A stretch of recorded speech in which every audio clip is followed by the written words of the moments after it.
This version of It's Eric Nagel has been modified from its original broadcast. Content has been edited to fit this platform. Believe none of what you hear and half of what you see. Are you ready? I said, are you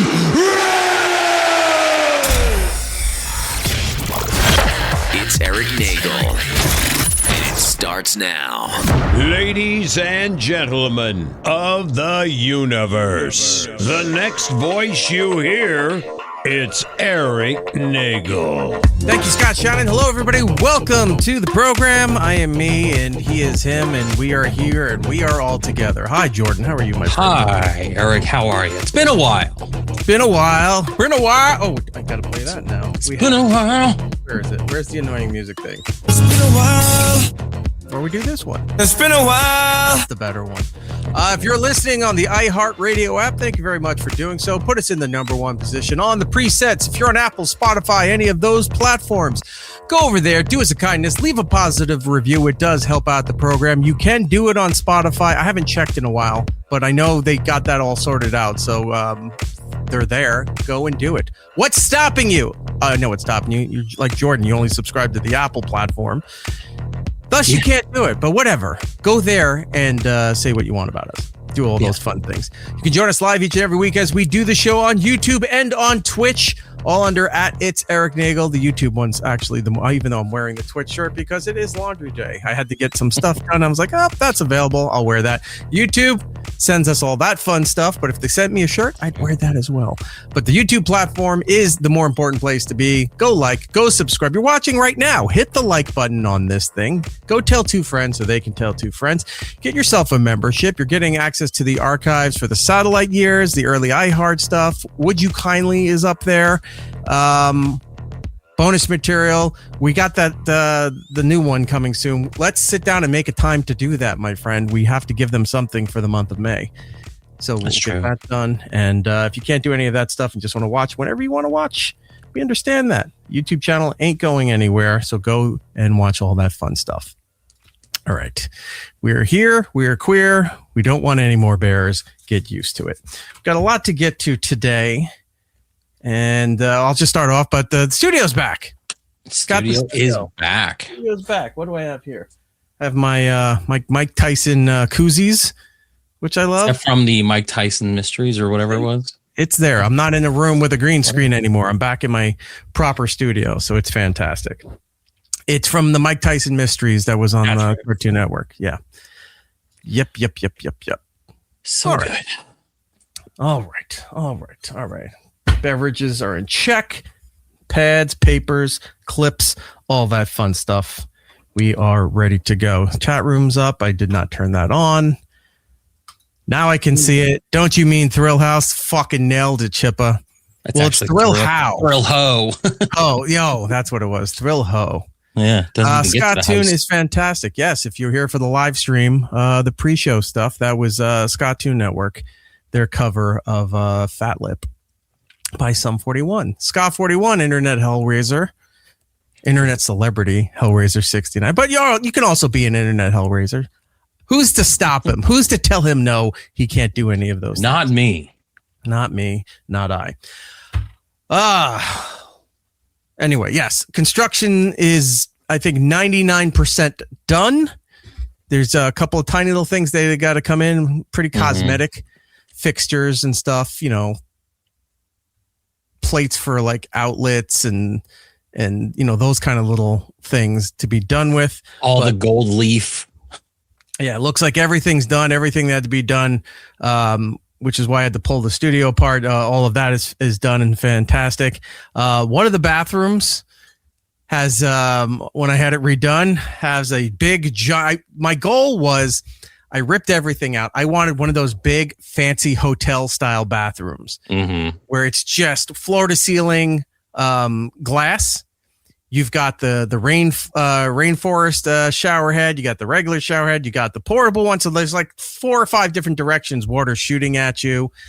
I wanted the giant black tiles, like in the really nice hotels. And instead, it's a bunch of tiles that are the shape of those lady fingers. the ladyfinger desserts. And I looked at it, I'm like, what is this? Oh, that's the black top. No, the pattern's right, but I thought it was supposed to be these big things. Oh, no, it's the little things with that. Now you got the little guys. I'm like, well, you going to put some urethane over the thing to even it out? Why would we do that? Because remember, I told you I didn't want grout and I didn't want to feel the grooves between all of that stuff. Well, if you put it on there, it's just a slick surface and you'll slip in the shower. I go, no, because then you put a mat on top of that. 5 figures. 5 fucking figures for all of this stuff. Then the glass was supposed to be on this side. I thought it was a sliding thing. Oh, no. It's a door in the middle of the wall with the glass stuff. So he shows me this picture last night. We're talking about it. By the way, last night was a mess, and we'll talk about that in a second. Oh, yes. We're talking about his bathroom. He sends me pictures. Everything looks good. Like, it looks good. I know things that aren't exactly the way you wanted it, but for the most part, everything looks really good, and I'm impressed, and I'm happy that you're getting something new. However, what you see in the picture, and I'm not going to go into too much detail, you see the shower. Everything's looking good. You see to the right in the picture, there's the toilet. Mm-hmm. Then the glass that they put up, you're right, has a door directly in the middle that swings out toward the toilet. And I'm sitting there going, wouldn't you want that over a little more to the left, away from the toilet? So like you're kind of walking in and then, you get all this stuff completely transparent. It's glass. You see right through it. I know you and I have talked about it. That's not what you wanted. No. And I'm sitting there going, oh my God, why would you put a door directly? It looks very awkward. Here's what I initially wanted. I wanted that glass, like in a lot of high-end restaurants, when you go to the bathroom, like the stalls. Yeah, well, 1, yes. 2, soundproof. 3, when you close the door and you flip the switch, it does that static charge in the glass. Yeah, that would have been nice. It becomes solid white. So that's what I wanted for the whole wall. It's pretty expensive. Yeah, so I said, cheap. Okay, not doing that. So I wanted to do where it was like 5-foot frosted glass and then the top is clear.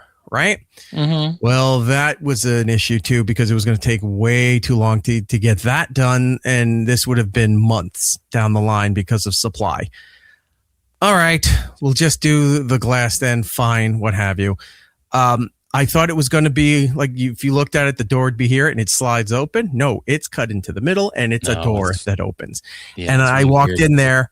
The contractor that was there called me and said, hey, you want to come up and look at this? It's done. Okay, great. And as I'm getting up there, he's holding a clipboard. And he's like, and I said, what's this? And he goes, well, you just have to sign off on the job and everything. And I went, all right, well, let me look at it first. And he says, oh, and you can't use it for 48 hours to let it set with the glue and all this other stuff. And I went, well, what? So I went in there, looked at it, and I'm like, what is this? That's what it's supposed to be. I go, door's supposed to be on the left. Well, we can't put that because then, the braces or whatever for the door, you can't have it too much on one side or it's not going to go. There shouldn't be braces. This was supposed to be a sliding glass door thing. Well, apparently throughout the process, those plans changed to where I was not notified about that. And initially I still was told the door was going to be on the left and it's dead center. And you're right. It swings open. It only misses that toilet by a couple inches. And I was sitting there and I go, this is why did I get involved with this in the first place? Well, because that door swinging open that close to the toilet feels very claustrophobic. Mm-hmm. Even though like you're not going to probably notice it as much, but it feels like, yeah, you're right. It's going to be like just that much. Mm-hmm. And it's just, I don't know. It feels weird. It feels like aesthetically, like it should not be there. Like you're right. It should be over more. Yeah. It makes no, I mean, it's a 6-7 foot frame of glass. Yeah. Still has open. There's still another like 2 or 3 feet open above that to the ceiling. Mm-hmm. The tiling looks great. The benches is in there. Like I said, all the shower heads in different directions. One of the fun things I want to try is like, you remember the opening to Quantum Leap when he goes into the accelerator and he goes like this? Or like the old cartoon Centurions where they go power extreme like that. Oh my God. And all the stuff comes onto them. Yeah. I used to have those toys. You go into the shower and do the power extreme thing like that. But when you turn off on the valve so that it shoots from every direction to make it look like when Sam Beckett goes into the machine and you're seeing the smoke from all that, that's what I kind of wanted, right? So it's there. The glass, I don't know what to do. And it's going to be too expensive to repair and to fix. And I was like, I don't know where that part of the plan changed, and I wasn't informed on that. But I think from what I'm understanding, I was not brought into decisions because apparently I'm too opinionated is what I was told. And I don't like anything. And I said, that's not true. I said, I'm not opinionated on the fact that it's not like stuff was getting done and all I was doing was complaining about it. In fact, I said for other people to handle it. And then they kept bringing me into the process. So when they were like, what do you think of this? What do you think of that? And when I said I didn't like it, then I was the problem. Yeah. You get that? You can't be mouthy. Yeah, I can. So lo and behold, what I thought was going to happen didn't happen. So I'll have to come to terms with that and figure out what they're going to do with that part and if it's going to be delayed again or whatever. But for now, it looks like that's what I'm stuck with, and that's what we're going to have. I mean, it could be worse. I mean, it does look good. It does look like you've got a lot of good amenities in there. The slide is weird. I don't know why you needed that in a shower, but hey, you do your thing. But I was trying to recreate a scene from the back rooms where you come down the color slide into a white tiled room where it's just empty in a pool of water. That looks good. That looks fantastic. All of that stuff. The other side of the shower wall is a giant stained glass window. Yeah. And that looks pretty cool. Nice. Yeah, you can't see, obviously you can't see out, you can't see in, but it looks very religious. I was going to say it did look a little say what you want about the Catholic Church, but we know how to do stained glass windows. Like nobody. Looks good. Looks good. Looks really good. How does it look from the outside of the house? Like when you're looking up toward that window? From the outside of the place, it looks, it's not like it would be an eyesore or anything. Like you don't really notice it unless you're looking up at it and you stare at it and you go, oh wait, that there's some other glass on the outside of it. That's I don't know. It's a protective kind of glass over the stained glass that looks like it's darker tinted. So maybe that's by design or just how I was looking at the angle, but it's there. It's a giant picturesque stained glass window for the wall of the shower, like a bit over the top for all of this stuff. But everything looks fine there. The rest of the work that had to be done, I got to say, I'm very happy with the insulation that they did. That's good. Because on the second and third floors, they were unraveling this new high-end insulation, which I don't know about high insulation technology and advancements, but it was just this yellow stuff that it was this thin. Like it wasn't, remember the old days? We had those big Pink Panther. It was just a big Pink Panther rolls in like foil. Rolls. Yeah, exactly. Yeah, right? Itchy as all hell. You can't touch it. Oh, it was like fiberglass or something. Yeah, you look like, oh, that looks kind of cool, and then all of a sudden it's in your neck, your shirt, your hands, you can't get rid of it forever. And you're sitting there with whatever the fibers from all the Pink Panther shit. But now it's like this thin. It's yellow. They were sliding it in there. It's waterproof. Which I don't know how they do that, but it's waterproof insulation. The sheetrock and the other part of the walls that they put in are all waterproof as well. So not just for like the bathroom, because there was 2 bathrooms that were redone, but the hallways and staircase to the third floor and all that stuff. So for some reason, if the roof leaked or whatever, the walls will not be damaged. The paint might be, but everything under it is great, right? So I was like, all right, cool. That's fine. Then the stuff they were shooting down to the first floor from the second floor, while all the walls were exposed down to there, was fantastic, was interesting. They just, I don't know what it was. I just preferred to describe it as the guns from Ghostbusters 2 when they're spraying the slime everywhere. shot it down there, took care of all the plumbing, the appliances, everything else was fantastic and amazing to see how they got everything done. Just the one little bathroom issue with the sliding glass stuff it's still going to be a problem. I'm not on here, but just in my personal life, it's still going to be every time I see it. But everything's LED lights now through the house, and it's not like a Govee light strip or something. They're high-end LEDs, so there's no light bulbs in anything in most of the house anymore. They're all these flat. It looks like recessed lighting, but you know how when they have it outside, there's usually like a frosted glass cap on the top to weatherproof it. So it looks like that, but it's throughout the whole house, and it's all programmable. So you can do color temperature. You don't do color, but color temperature from white, blue, yellow, however you want to do it. And then they show you the electric bill stats like they do when you buy LED light bulbs. Or it's like, this will only cost you like 13 cents a month, for all these.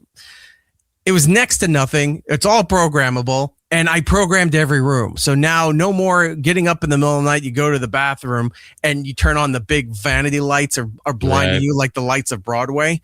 You just flip in there. It's like, all right, from this time to this time, it is programmed that you turn it on.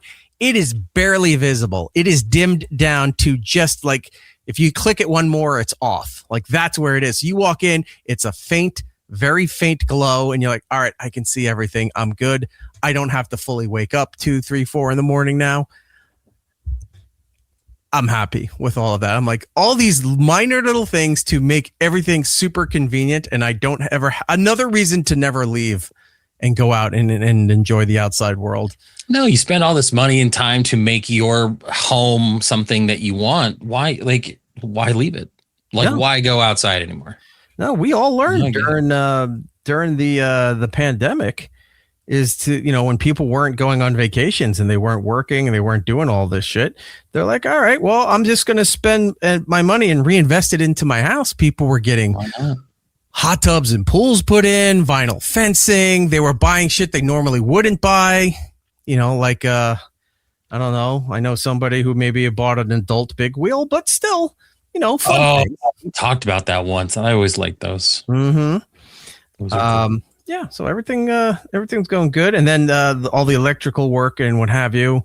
That's the final part that they're putting in new doors and new panels and stuff. I also have the place built too, where all the electrical work was redone. Where I have emergency backup generators, so if you have another hurricane or some kind of blackout, there's just a main switch in there I can flip that cuts the power off from the main grid, and then the generators kick in and power the house and the studio and everything else, so that it powers out. All right, boom, turn that on and go. Only thing is I'm trying to get it into the natural gas line, which who knew that was super expensive to convert.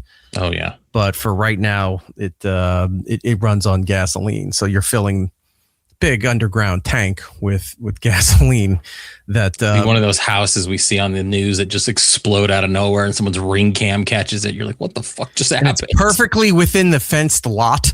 Sure. Yeah. The rest of everybody else is fine. This just exploded upward. It just went, shot right up into the air. Right.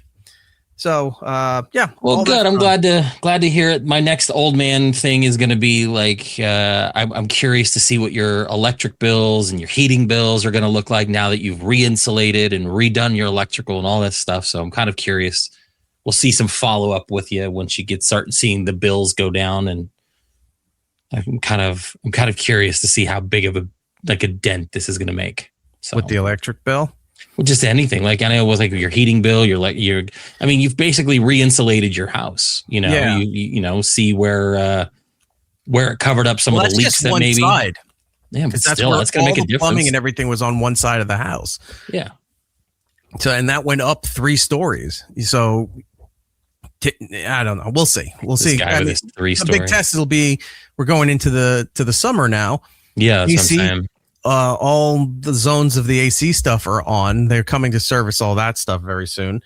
But with the new insulation and mostly new windows, there's some window sets throughout the place that are still I can feel it in the winter. I walk past and it's just frozen zones, like near the dining room and stuff. And like that, eventually those That's where the ghosts live, Eric. I know. So either I'm going to fix all that stuff or I'm going to sell, because I still am getting solicitations from realtors to sell my place. Right. Like based on, because there's another 2 houses on my block that I think are about to go up for sale from what the neighbors said. And then there's houses all, throughout the area. And they said, based on the current housing market and everything, like my house is, I had to look up certain things through not like those bullshit websites online, not like a Zillow or something, but you had to go through the stuff like the agencies use. Mm-hmm. If I sold this place, it'd be like, holy shit, it's almost 2.5 times more than what I initially paid for this. Nice. But where do you go? Yeah, and that's the problem. I'm the same way, where when I bought for a certain amount. You're right. I'm about 2 to 3 times more now than what I paid, 10 years ago. But the problem is I could sell it for that, get that money. But now everything's gone up so much. Mm-hmm. I'm kind of screwing myself doing something like that, because there's just nothing out there for a decent price anymore. Where would you go? Who knows? No. Just, go hide in the woods somewhere. I don't care anymore. You don't have any woods. You're in the desert. Nothing. Well, I'd have to go up north or leave the state. Yes. But he lives in a patch of cacti. The saguaro won't let me leave, Eric. They're very menacing. Well, anyway. I'll send you some of the stuff, because again, they're flooding my mail. Like in my mailbox, they're at my front door, like the Chinese menus. They just put the cards in there saying, "Hey, do you know what your house could be worth? Hey, we'd like to sell it." And they're all coming from the point of, we're running out of inventory. We ran out of things to sell. Well, that sounds like a good problem for you, but also not a problem for me, because I don't need to sell my place. I'm not looking to do. It's almost paid for. Why am I going to do that right now? Look, if it goes, I'm going to have to maybe have a talk at some point. If it goes over 3 times. I was going to say, there's going to be a number you're going to see where you're like, oh shit, I better get on this now. It's almost at a number that I might seriously have to consider, like, all right, if somebody's stupid enough to pay that amount for this, I'll pack up, because yes, you're right. There's an approximation that if that could be available, the places I was looking at back in West Palm are easily affordable at that point. So it's just a matter down there is if there's anything available. It's a weird time. It's like so many younger people, or maybe any people, are all complaining. It's like, houses are too expensive. I can't afford any of these houses. And then the ones who can afford it go, well, there's not enough out there, because corporations are buying all the stuff up, or they're not developing as much as they used to. So, I mean, is one problem better than the other problem? It's like, I have the money, there's nowhere to go, or I want to go somewhere, but I don't have the money. It's almost essentially the same thing. Yeah. I don't know. It just comes down to maybe like, considering relocating to where you're at. It's like Arizona used to be a place where people would come because the housing market was cheap. Right. And now it's gotten to the point where I think Arizona has become one of the worst places to try to come live because the housing market sucks. Plus, you're in the desert and it gets to 120. There's no need for that whatsoever. It's a dry, terrible heat. You'll be all right. It's a magnifying heat. It's a hair dryer. You'll be all right. If you don't pick up the newspaper the kid throws on your driveway before 7 a.m. Yes, exactly. It becomes kindling, and then the state's on fire once again. Like, shit.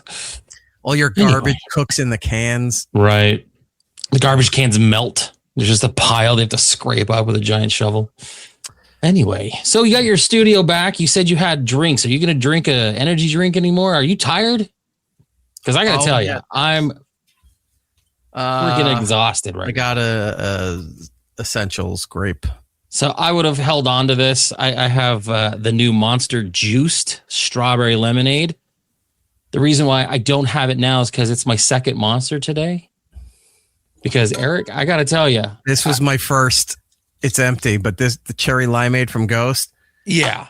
We did something dumb. We were up way too late. As much fun as it is playing games together, man, like I can't do that again. I was up till 3 a.m. playing Fortnite, and not even like Fortnite proper. We were playing the new mode that they put in for Star Wars. The new Star Wars maps that and they it's had. just Droid Tycoon. We're literally just watching cards go on a conveyor belt and buying to upgrade our money. It's like, hey, does anybody need this one? What are the specs? Well, this is 1.2 thousand per second. Right. Oh no, I'm at least 1.5. And you're like, all right, well, it was on sale for 11 million. Now it's like below 34 million. I'm not even looking at it. Well, it started off as, Wednesday night, usually we get together and we talk, and we got to think, hey, what are we going to talk about tomorrow? Anything coming up? How is your week? Things like that if we haven't talked. We were done in 20 minutes and then... We were done in 20 minutes and then I saw that you were playing the droid thing. Yeah. And then you're like, oh, you're playing it too. And I was like, hell yeah. So I got on and then we were running around. And then after a while, Kevin joined us. Big Kev. For a long time listeners of this show or Opie and Anthony, you might remember Big Kev from Big Kev's Geek Stuff, which hasn't been that in over a decade. What is it now, Kev? Geek Stuff TNG. Geek Stuff TNG.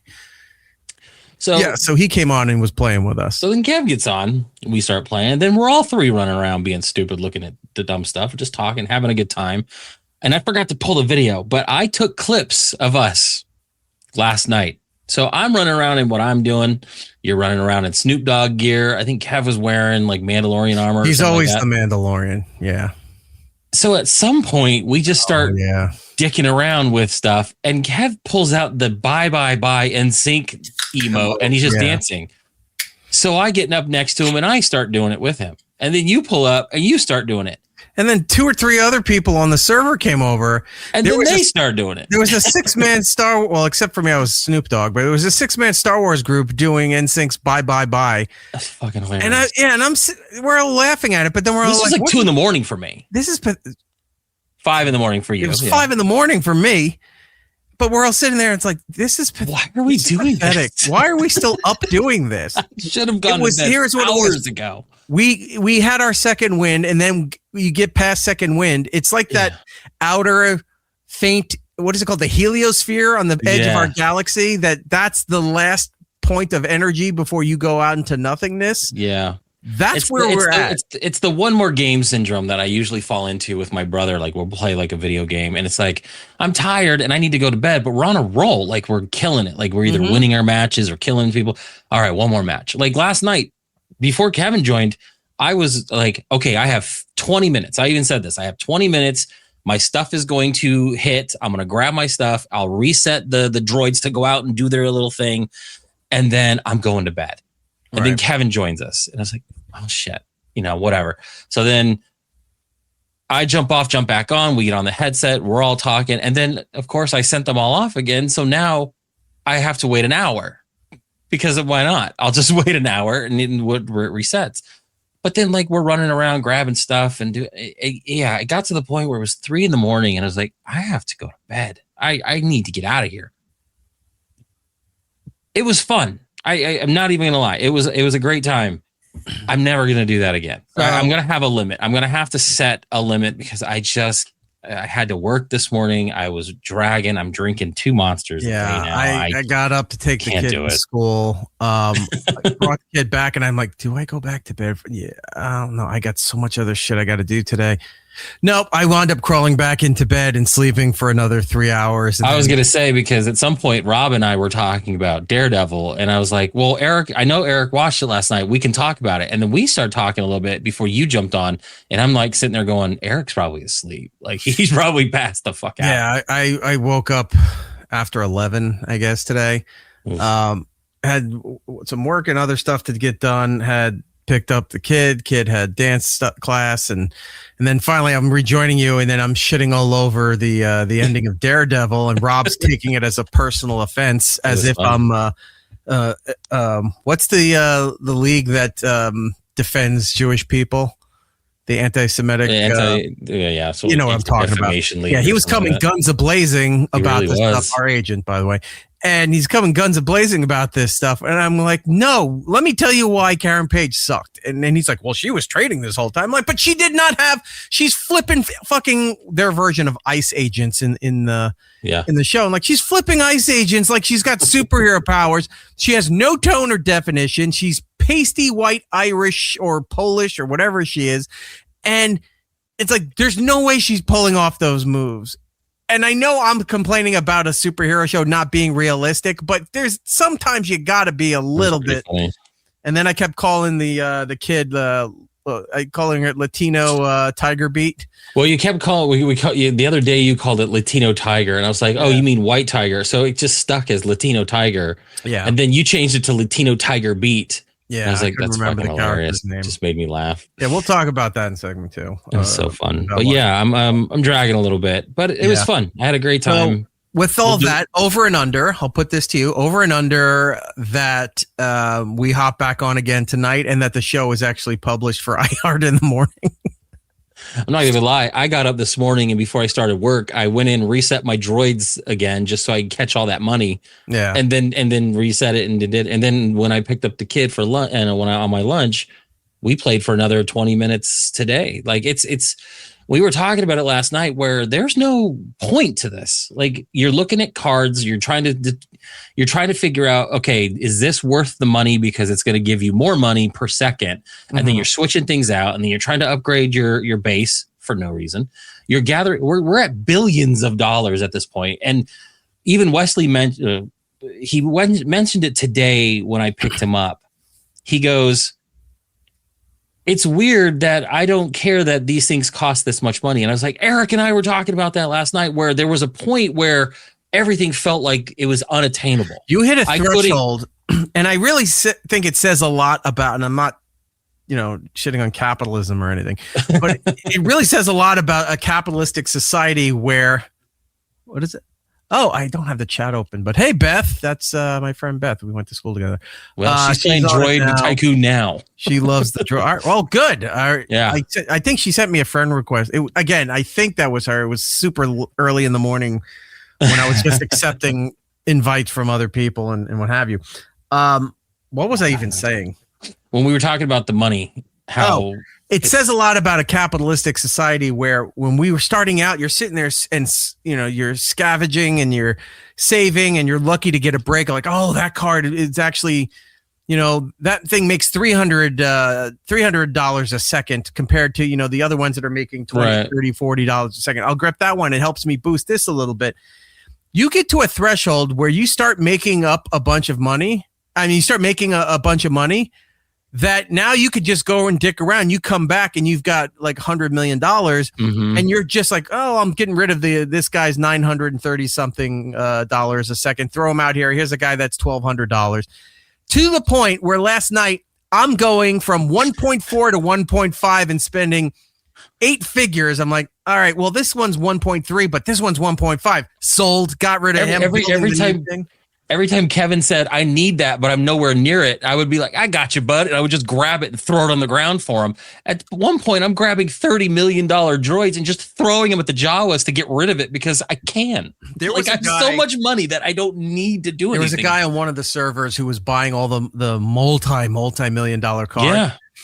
And when I told you what I thought he was doing, and then you told me a different theory on it, and yours seems I think makes a bit more sense. Mine's funny in the sense that I thought it was being a dick. Yeah, that is actually good. This guy was buying all the really high end expensive stuff and then dropping it in front of the low level people. All the areas for all the low level people. Like I thought he was just buying all the stuff. He's like, look, I don't even need this, and he was throwing the cards at their property. But you were telling me people buy them and put them off into like the town square area so that nobody misses it. So if they see it, they can come and grab it. Yeah, because it runs on a conveyor belt. That's probably what it is. But I still like my idea of buying stuff and dropping it for the guy that only has a couple thousand because he just started. I think I think that's actually the funnier bit. But yeah, and like I told you, I was oh my God. So I was telling you last night that I was doing this thing where like my kid needed something and he didn't have enough money. And I was like, well, I've got enough money. And I would pick it up and just throw it at the droids, like the Jawas, and sell it right away. And he would be like, you're an ass. So today on lunch, he pulls something that I needed And he immediately just throws it on his workbench. And I was like, you knew I needed it. You don't even need it. And he goes, too bad. I'm like, all right, you little fuck. I was like, oh, I'm raising an asshole. I did that too, because Kev was looking for two things the entire night. And right as I was about to sign off, I just looked at the conveyor belt again, and I see it coming and go, oh, there they are. So I bought them. They're sitting like under a staircase in my place there. So if he's around tonight, I'll have him hop on. I'm like, here, just take them, It's so funny. No one gives a shit about any of this stuff. No, it's the ridiculous. point is that these are grown men that were up, and I'm not shitting on like grown men or grown adults playing video games. Play video games all you want. It's grown men playing this. Essentially, it's like taking whatever the addictive element of like Pokemon card trading cards or like Magic the Gathering, that kind of card trading thing, mixing it with Fortnite and mixing it with those survival grind games. Yeah, we're just looking for resources at this point. Yeah, that's exactly what it was. But while doing dumb dances, playing 90s hip hop music, and you and I were like floating around with jetpacks on, thinking it would be funny to do dances in the air like Beetlejuice while you're dressed as Snoop. Yeah, like I think we were delirious. Like we were just laughing at stupid. We were trying to recreate the dining room scene where they do not the dining room scene, the staircase scene where they're doing Harry Belafonte's jump in the line, and when Kevin was getting pissed because we were floating above him. He's like, will you knock it off? And we're like, yeah, we were exhausted at that point. It was fun. Yeah, when we started doing this stuff, and we like, were they selling Beetlejuice stuff in the Fortnite store? Did they have the emote? I don't know. But if it comes around again, if I see jump in the line, I'm buying it, and then that's 100%. exactly what we're going to do. Yeah, we were beyond tired, and we should have been off hours before all of that. But yeah, a good time was had by all. So yeah, good time. It was fun. Yeah. I did find another game that I think we do need to play. It's a casino game. It's on Steam. You can play with up to like 4 or 5 people. Okay. Apparently, you only get to play for 5 minutes at a time. And you all share resources, and it's a casino. I gotta find it. It's some kind of casino game. That narrowed it down. I know. I gotta find the title, but the premise of it sounds fun. Where it's like a pot of money that all of you share, and one person could fuck up the entire thing by making stupid bets while the others aren't around. It just, the idea of it sounds kind of fun, and I'll find the title for you. But it looks. Are you talking about like if you're playing like blackjack and you're splitting twos and and just making ridiculous bets that you shouldn't be making? It's called Gamble with Your Friends. Oh, yep, Andy found it too. And it's a 1 to 6 player co-op casino crawler where you and your friends share one bank account and one massive debt because you have to get your bank account up. It's so ridiculous looking. But you have to hit your loan shark's daily quota in 5 minutes or face consequences. So like we're running around making stupid bets, doing dumb things to try to make some kind of thing. It looks fun. I think that's something you and I definitely can get into. Probably talk Rob into doing this. Is it? Yeah, this is it. It's a dumb casino game where we're all pretty screwed. Looks like Parappa the Rapper. A little bit. But yeah, like I would be down to get, and I think it's on sale for like $5 right now. I might grab that tomorrow. There's a game that I'm currently playing every now and then, and it's just the coin push game. I remember you telling me about that. I was like, I hated those at like a Dave and Buster's, and you're playing a digital version of it. It's kind of hilarious. Yeah. Let me see if I can tell you what the name of it is. But yeah, so we stayed up late playing games. It's I don't know. I think with all the concerts I was going to and all the stuff that I did this past weekend, like staying up late, I think was just the last thing I needed. It was fun though. Oy. Oh, the game is called Racoin. Racoin? The Coin Pusher Live. Yeah, hold on. Look, they're all dumb, like cartoon animated style games. Here we go. Oh my God, it really is just the coin pusher. Yeah, but you get extra coins and bonuses and stuff, and you're buying upgrades and stuff, and you're, Wheels of Chance, you're shooting coins off to the left, to the right. Jeez. This is what I'm doing. There's coin towers. Yeah, it's insane. Oh, that's so funny. this is pretty much what I'm doing in between work projects, or I got to do something, like, oh, I got a half an hour till I got to go get the kid and get her to her next thing. This is what I'm doing. That's so I'm funny. glad it's not for real money, but Right. It is it can still be a problem. No, that is pretty fun. But yeah, so that's what we did last night as grown men. We floated around doing dumb things. Chris, Subdivisions. This is all Eric needs, another dumb game to waste precious seconds we have on this spinning marble. Yeah, I'm at that point right now where all the industries that I'm involved in are shitting the bed. You don't know where any of this stuff is going, so that's why not? Do what you want to do. Why? Getting the backyard set up once pollen season is done for the next 2 weeks or whatever. But I'll have the pool reopened. I'll have I got to get everything out there power washed. There's a lot of gardens out there that's got to get done. Kid wants what does the kid want? I forgot what she said, what she wanted, but some other fucking contraption out there. She's got this gigantic water table thing that kids love, your buckets and like spinning things and whatever. So that's got to get set up. We got this giant bounce house that's like you go in and there's like a giant kind of trampoline thing in there, and there's a climb wall, almost like an inflatable rock wall. That's cool. That they climb up there to go up, and there's a slide that comes around the whole thing. So that's got to get all set up. So here's what you do. You add another layer of fun to that. You put a little dish soap in there, wet it down, and see her just slip and slide in there and you can't get out. Oh, it's hours of fun for you. Oh, on the rock wall. Just like everywhere. On the slide. I'm like, I don't want the kid to break bones. No, you don't want her like slipping into like another time zone or anything. But like, throw it on the ground. It's like we used to do it on trampolines. We used to wet it down with soap and stuff like that. And you hit that wrong and then you slip and you break a leg, but we're dumb. But like, she's enclosed, it'll be fun. Andy Hannon. Hey, buddy. The Nagel Drive-In is still up and running. Oh, I got to bring that out too, the movie screen. Do you have like a big inflatable? No. Is it like an inflatable?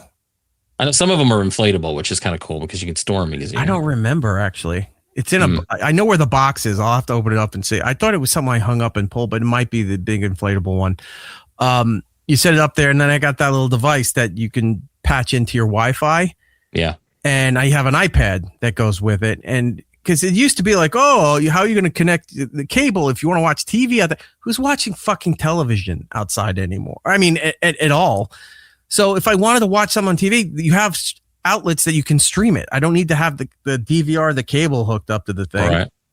And most of the time while that's on outside, it's just going to be whatever the kids playlist is from Disney Plus. Or imagine I'm sitting out there. She's out there with the water table and everything, and I'm watching Kingpin going around crushing people's heads with one hand and blood going all over his white suit.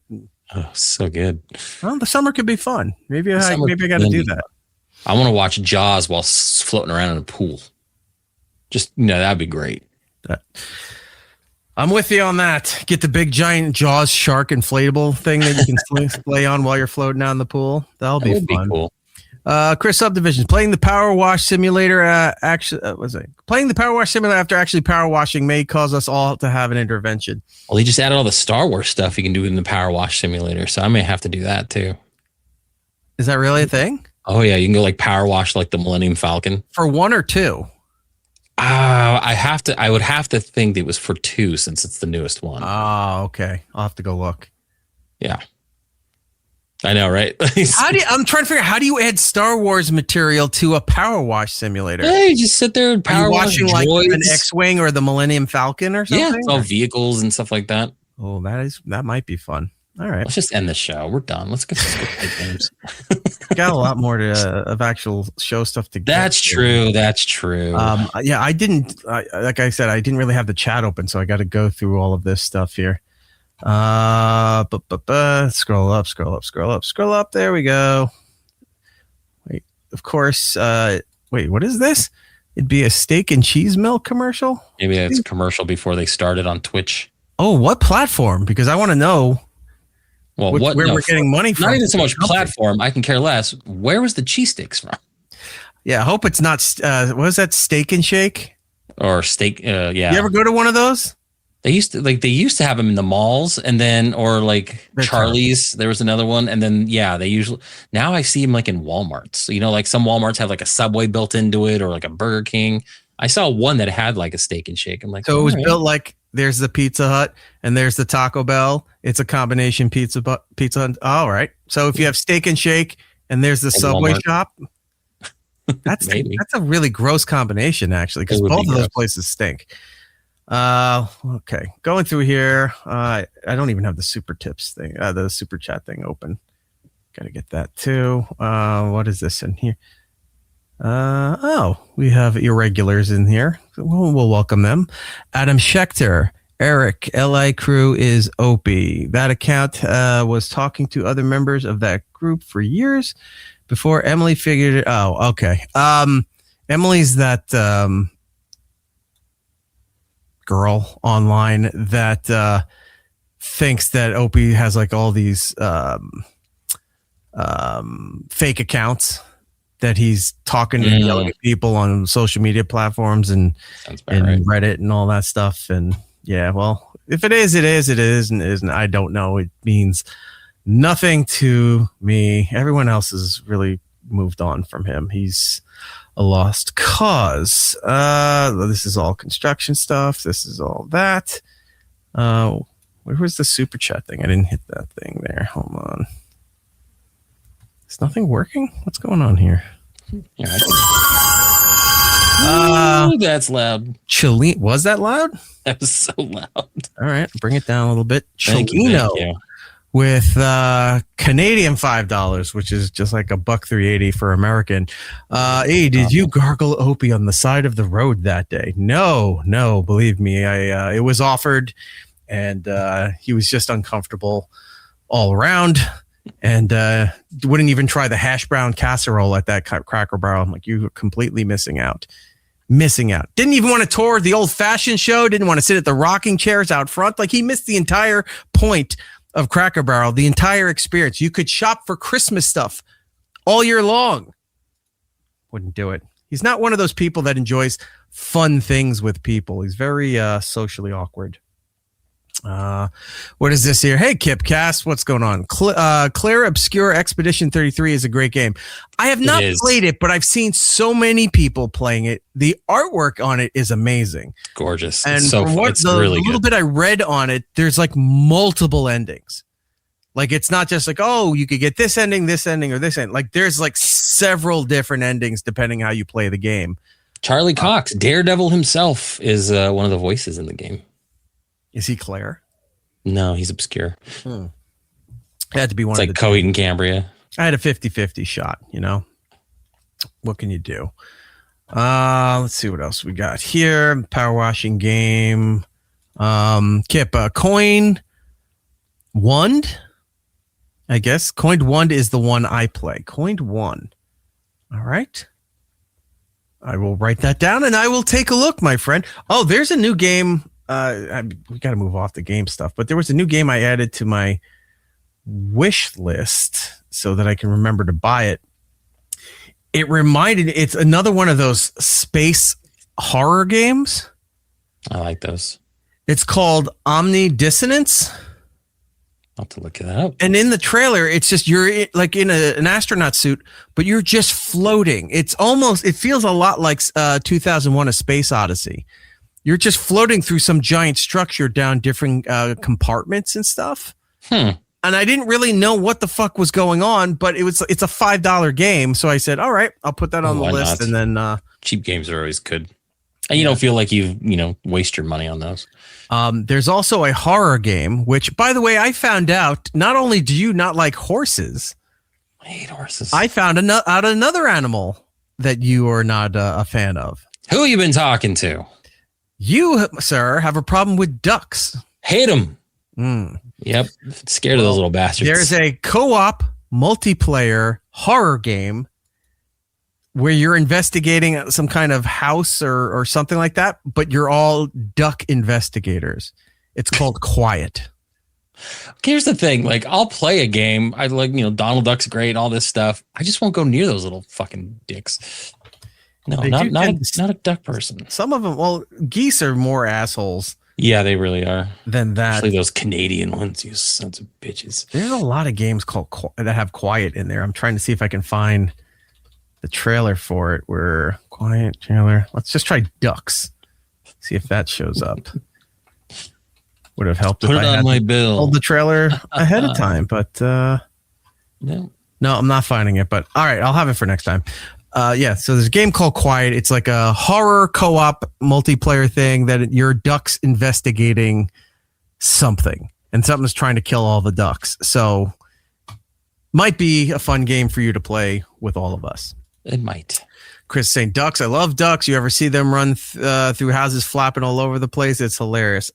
I'm not a big fan of ducks either. I get it. They look nice from a distance. I just don't want to interact with them. I don't have a fear of them like Jordan does, but yeah, who cares? All right. Moving on to more important things.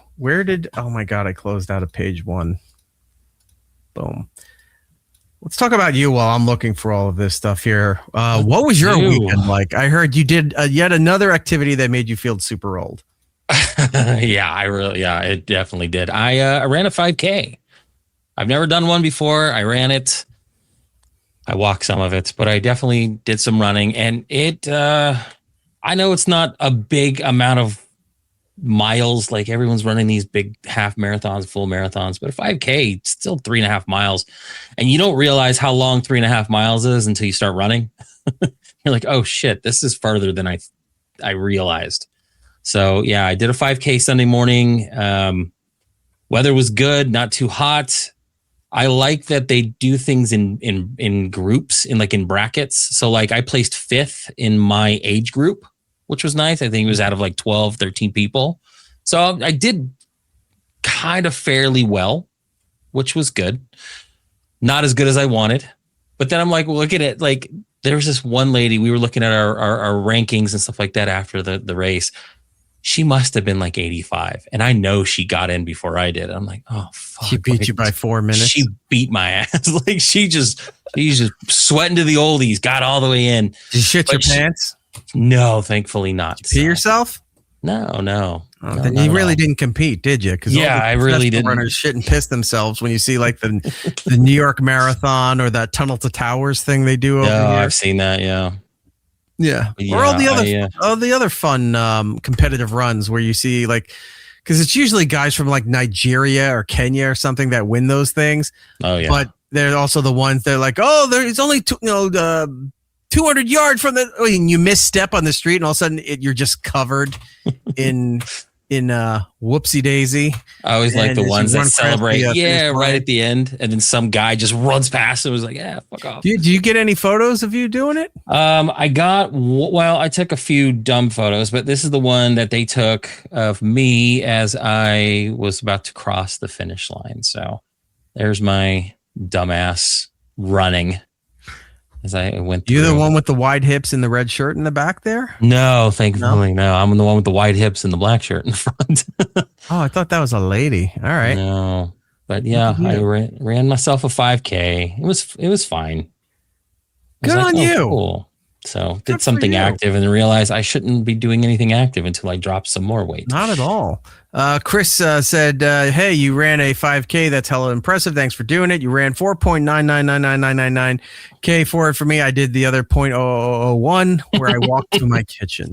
Look, it's a team sport, Chris, and I appreciate your efforts. Trust me. Were you training in any way for this? I started doing some running when I signed up for the gym back in January. It's been sporadic. Like I haven't trained for a ton. So like I didn't feel unprepared, but I'm definitely like, I'm in the process of losing weight. And like I said, I'm trying to do it in a way where I'm not doing like those GLP-1s or trying to take shots or anything. I'm just trying to eat better, get a little more active and do more things. And so like I hadn't dropped a ton of weight yet. So, when you got a little bit more weight and you're trying to run, it's fucking killer on your ankles. Shins start to hurt, your knees hurt. And you're just like, I don't want to be embarrassed by this. Like, thankfully, like nobody was there to like cheer me on or anything, which I don't know if that's sad or not, but like I didn't feel like I had to impress anybody because I just did it. So it was kind of like a double-edged sword. Did you go by yourself to do this? Did you have to drive home? Yeah. You did a 5K and nobody drove you home? Yeah, I drove home because it was down in Tucson too. So like I drove about an hour and 20 minutes home. Your legs didn't fucking lock up or anything? No, it wasn't like it's not. It feels when you're running it like it's a long distance, but like a 5K is not that bad. Like it's just you've had, dude. I'm not. This isn't meant to be an insult, but realistically, you were not meant for a 5K. You did not have like runner's training or any of that stuff behind you to do that. I bought a Cliff Bar. So I thought I was pretty well prepared. Such strain on your muscular system. Yeah, I was tired. Then you're sitting in a car in one position for an hour or so to get back home, and you didn't lock up or burning or anything? No, like I felt exhausted. I felt tired, but like I went there, got home, took a shower, grabbed some stuff, and then I went and grabbed my daughter and went and hung out with my sister and my mom. So like that night, I was ready to fall asleep by like 7 at night. And I don't, I'm up till midnight, 1 o'clock in the morning every night. But yeah, I was just like, I'm tired.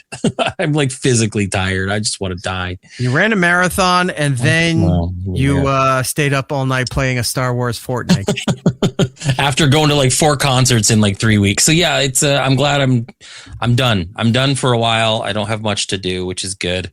The other thing I did do though, however, like I know we talked about a couple months back that my son's teacher offered to get him tested to see if he's gifted and smart and doing all this stuff, and got him tested, got the results back. Qualifying that, because my next question is like, well, gifted is also the term they use to soften the blow that he might be on this end of the spectrum. By the way, do you know they call the spectrum stuff now? I don't know where the term originated, but it's like spicy. Spicy brain. It's spicy connection, something. Yeah, it's some stupid term that I saw somewhere once, and then all of a sudden, anytime we're talking about autistic people or whatever, they said, "Oh, anybody?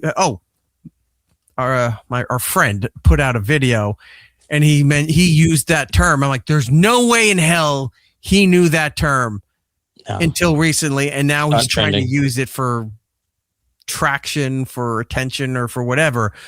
But Andy, that's kind of like, it's the neurodivergent stuff you hear all the time when everyone wants to get technical about it. I like Chris's better. Where's Chris's? Spicy Connect. You just sit there and like a cloud appears and you're just seeing the chipsets drop in there until you get Connect 4. You're like, oh, damn it. They blocked me with the red one. They call it Spicy Connection or Spicy weird Brain something. I've never heard that until spicy recently. For shit like that. Yeah, things of like only old tagine brain over there. Don't Gabby will just show up. So yeah, no, I got him tested and got the results back, and it turns out he's actually really, really good at math.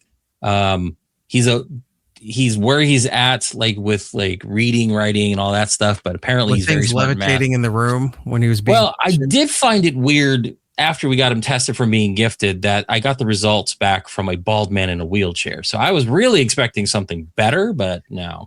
You hear like the outside doors to the school, that ka-chunk from the metal, and then just rolling down a dark hallway until he appeared, and it's Charles Xavier. He's like, "I'm here to give you your kid's gifted results," and I was like, "Oh, cool. What do you have?" And it turns out it's just good at math. Like, yeah. Damn it. Couldn't have a good Here's a quick one. question. So say your kid is a mutant, right? He's an X-Men style mutant. Have you tried just not being a mutant? Yeah, smack him in the head like an old television to fix reception. But if it made me think of like, the Xavier School for the Gifted, right? Yeah. A lot of the stories that we saw, not just like from the movies, but from the comics, where he would visit the homes of these kids when they would detect that they were mutant to see what their abilities were, whatever, and try to convince them to come to the school. But more times than not, it was just like the Harry Potter scenario. The parents wanted nothing to do with the magic world or with the mutant world or whatever. And then the kids, most of the kids, I think, at the school ran away from their families to come there. How did they legally have all those kids in his school that fled their families underage to be trained, to be whatever, living essentially in his mansion? And none of the parents just went, good, they're out of our lives. We're done. But when Michael does it, it's a problem. Okay. Yeah. I don't know. I would think there would be some mutant when does your blocking kid flee your household and go live in upstate New York with Charles? Next year, he will be placed in the gifted program where he will excel, hopefully, in some math and all that stuff. I don't know where he gets it. I suck at math, which is weird since I'm in a more of a math-based profession. Mm-hmm. But that's it's great. more Out yourself to the company. Yeah, no, I tell him that all the time. It's like I am. I'm like, it's already too late. You already gave me a raise. Yeah, I suck at math. But yeah, so I thought that was really cool. I was happy for him. Like at one point he was like, well, I guess they're just testing me to see how dumb I am. And I was like, no, they're actually seeing if you're above where you're supposed to be. They already know they're where you're supposed to be. They just want to see if you've got a little bit more in there, because like he's one of those kids that, you know, you think like ADD or, you know, ADHD or things like that, where he's just like, he moves around a lot. He's always bored. He's in class and stuff like that. So where the teachers figured out, let's just place him in the back of the room. So if he needs to stand up while he's doing stuff, everything like that. And then it turns out he's just more advanced than some of the other kids. So he's getting done quicker. And then he's just sitting there waiting for everybody to do stuff. So he wants to talk to his friends and they're still working. So I think this is going to be good, because like what it does is it takes him out of the class for like about an hour and a half each day next year. And then they'll do more like STEM based stuff, project stuff, more things that'll challenge him in a way, which I think will be actually really good. So I'm excited for him. I'm happy for him. I'm proud. So well, I'm going to be proud dad. Don't get too excited yet unless this translates into like a full ride college scholarship. Yeah. And then in that case, Jordan's room is going to be flooded with expensive Lego sets. Oh yeah, his bedroom actually shares a wall with this office. I'm going to tear down this wall and extend this to be a more bigger Lego room. Mr. Jordan Koff, tear down that wall. Tear down that wall.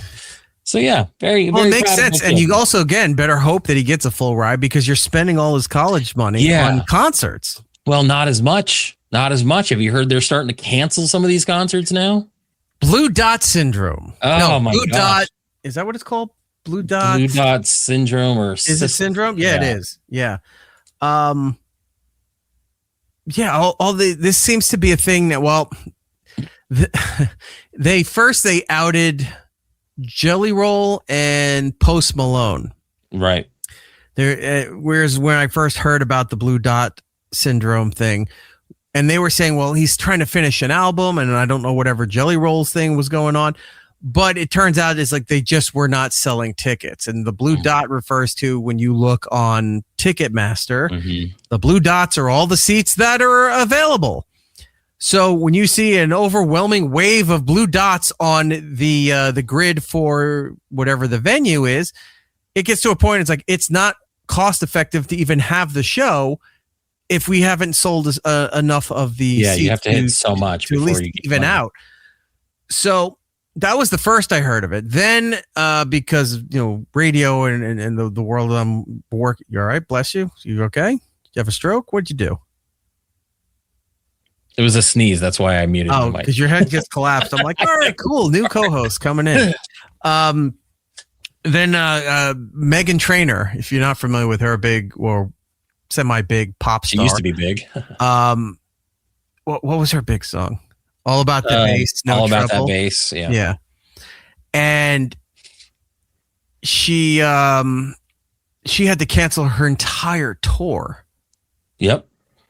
Pussycat Dolls. Well, got rid of their whole North American ones. They were the first ones that publicly said, it's like, yeah, stuff wasn't selling, so we're not doing that. Who wants Now, to go see the Pussycat Dolls? well, No one here's cares. the thing too. When I saw the clip with the Pussycat Dolls talking about it, one, you're right. Who gives a shit about the Pussycat Dolls? But two, the venues that they were scheduled to play are too big for them. Like, there's a lot of bands that we all know and love that are not at the the zenith of their careers right now. But it doesn't mean that they're bad.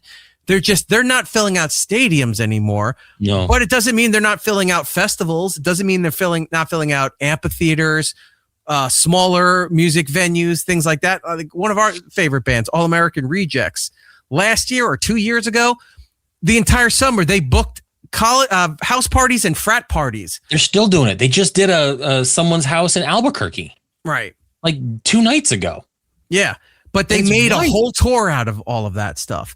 Less Than Jake billed themselves at Coachella, and they played a bar that was on the grounds in next to what was it? The Polo Fields, Polo Fields. Right? But it was a bar near there in Coachella, so they were allowed to say Less Than Jake at Coachella. And I mean, Less Than Jake has a huge following too, but that did wonders for them. Yeah, but Less Than Jake isn't going to go into a big venue like that and sell it out. No, realistically, they're just not going to do it. Real Big Fish they know what reunited, they're doing. And they're doing a few dates for the Warped Tour, and those sold very fast for what was it, Orlando and Long Beach, were the two. Yeah, dates. they have a couple dates, and I think they're adding more to it. But you could see they could play smaller festivals, they could play giant festivals as a smaller portion of it, or they can play smaller venues and still sell out and still tour where it makes financial sense to do it. A lot of these artists are not doing that. They're booked on bigger venues because they're of name recognition or stuff still playing on the radio or streaming well or what have you. They're not doing it anymore. Now, a bunch of other artists too, like I saw the thing with Dolly Parton that she was having I've got a list right here. She had to cancel her stuff. And there's a few other artists that I saw out there that canceled. I think Rolling Stones canceled their tour of Europe because Keith Richards just said, I don't feel like doing it right now. So they canceled it. Well, they're finishing up a new album. So I think part of it is that they want to finish that up. But yeah. But all the reports I saw was that Keith Richards said he was not interested in touring Europe right now. So they're not going to do it. Right? Yeah, why do you have to? Dolly Parton pulled her Vegas residency. Pull it off. I get it. But still, the fact was when Mick Jagger or whoever they talked to said, oh, Keith said he didn't want to tour Europe. So we're not touring Europe. But you have those stories aside where they make those decisions based on health, based on whatever. You have then the other people who are getting the blue dots and where the things aren't selling. Like I think Post Malone and Jelly Rolls people were trying to say it was for other reasons, but you can't hide that shit anymore. No. Meghan Trainor's thing came out and said this tour wasn't selling, so they canceled her world tour, by the way, not just the United States. Pussycat Dolls, we just said. There was a few other artists that were country acts or something that were canceling a handful of dates for something. Demi Lovato canceled the whole southern leg of her tour. Pussycat Dolls, all their tour dates of North America at least. Meghan Trainor, all the entire tour. Zayn, I guess he was part of One Direction. One Direction canceled his entire tour. Post Malone canceled and postponed several shows. And then Dolly Parton pulled her Vegas residency. So... And those are like some just big acts right off the bat. It's wild to see. And I've told a couple people this little fun trick that I love doing is that you go get yourself some cheaper tickets at some of these venues. And that night while you're there, get on Ticketmaster, look at where those blue dots are and move down to those seats. No one's coming to kick you out. No. Instant upgrade. And the problem is more and more times there's a lot more availability than there used to be. Because a lot of times you would just be like one or two, maybe. There's whole sections opened up now. And that's not how it used to be. When you're starting to see stories like this come out, again, with the exception of the people Keith Richards is an exception to all of this. He's like, I don't feel like touring Europe, which I just threw in there because what fucking, good on him. It's like, I don't feel like touring Europe right now, so we're not going to do it. The Rolling Stones canceled their European tour because Keith didn't feel like it. But everybody else had medical issues or something else that was going on. And then the third tier, which is either they're hiding the real reason or they came out fully and said tickets were not selling, right? Leads me into what I've been saying for years. And, look, I goof on Jordan all the time because he's constantly getting tickets to shows and whatever. But Jordan's not. I just told him about more. The what? I know. I just told you about another one too.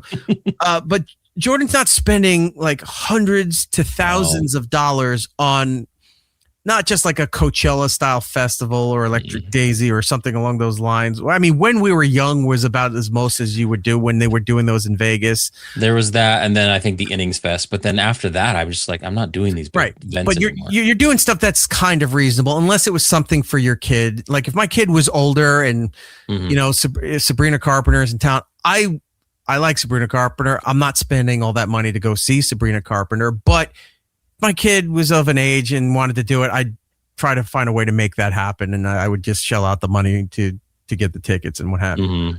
But point being is that I've said for many years, and I've given Jordan a lot of shit because he buys all these concert tickets. My thing has been, and it even goes back to the satellite days and stuff, that I'm not spending that money with Ticketmaster. And it's not me trying to raise awareness or a fight or protesting Ticketmaster. It's just me speaking with my own money and my own initiatives of just like, I love to see a lot of these bands and artists perform. I really would. I don't want to spend the money to go to all that stuff. Sometimes it's a fucking pain in the ass, depending on where the venue is to go. Like the venue in Brooklyn, Barclays Center. It's very nice, but it's a fucking pain in the ass to get from where I am to Brooklyn to do that, right? Madison Square Garden, I can take a train right into Penn Station, and MSG's right above, so that's not hard. And the Prudential Center, the Rock, is about 20-something minutes from me in Newark. Not hard to get there either. But that aside, I don't want to go to some places just because of, it's too late, or I don't want to do any of this stuff. The prices, I don't want to pay for a lot of this shit here. This is all now starting to come to a head where this blue dot syndrome is all over TikTok right now. People are making videos about this stuff. I saw it on NBC. I saw it. So, mainstream's talking about it too. Oh, it's hitting all the big news outlets right now. Yeah. These are one of those stories that will, the casual observer to anything going on, that aren't people who don't really follow the news, that are just out there working, living their lives, doing whatever, start to see all this stuff. That makes an impact where they start going, yeah, concert tickets are too expensive. Again, the Ticketmaster Live Nation lawsuit that just had another fallout with the Attorney General in New York, and like 13 other states all got together and sued them, and they were found to be a monopoly. The bullshit reason is that they overcharged $1.32 or something like that for the ticket. But you're going to see more shit coming now, because that was like almost, it was like Al Capone. They got him on tax evasion. Yeah, they didn't get him for the things they wanted to get him for racketeering, murder, all that other shit, and drugs and trafficking, all that shit. They got him on tax evasion. This is where the cracks are start to happen for Ticketmaster and Live Nation, all this stuff. But I've been very vocal about the fact that I don't want to go because I don't want to pay the ridiculous amount of money. You see all the fees, and look, I see so many of you on my social media and friends and what have you, that they all go to concerts, they're all having a good time, and that's great. And I look at someone like, shit, I would. Trevor went to see that pop-up show with Foo Fighters at Starland Ballroom. Oh, the Starland Ballroom, right? Yeah, I saw that right after we talked about it. I saw some footage and I was like, fuck, that would have been and that looked cool. And I was like, you know what? I didn't feel like getting there at 4 a.m.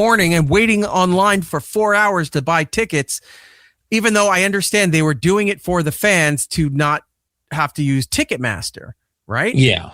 They did it in DC. They did it here. They're doing it in a couple other places. I'm hearing rumors that are about to be announced.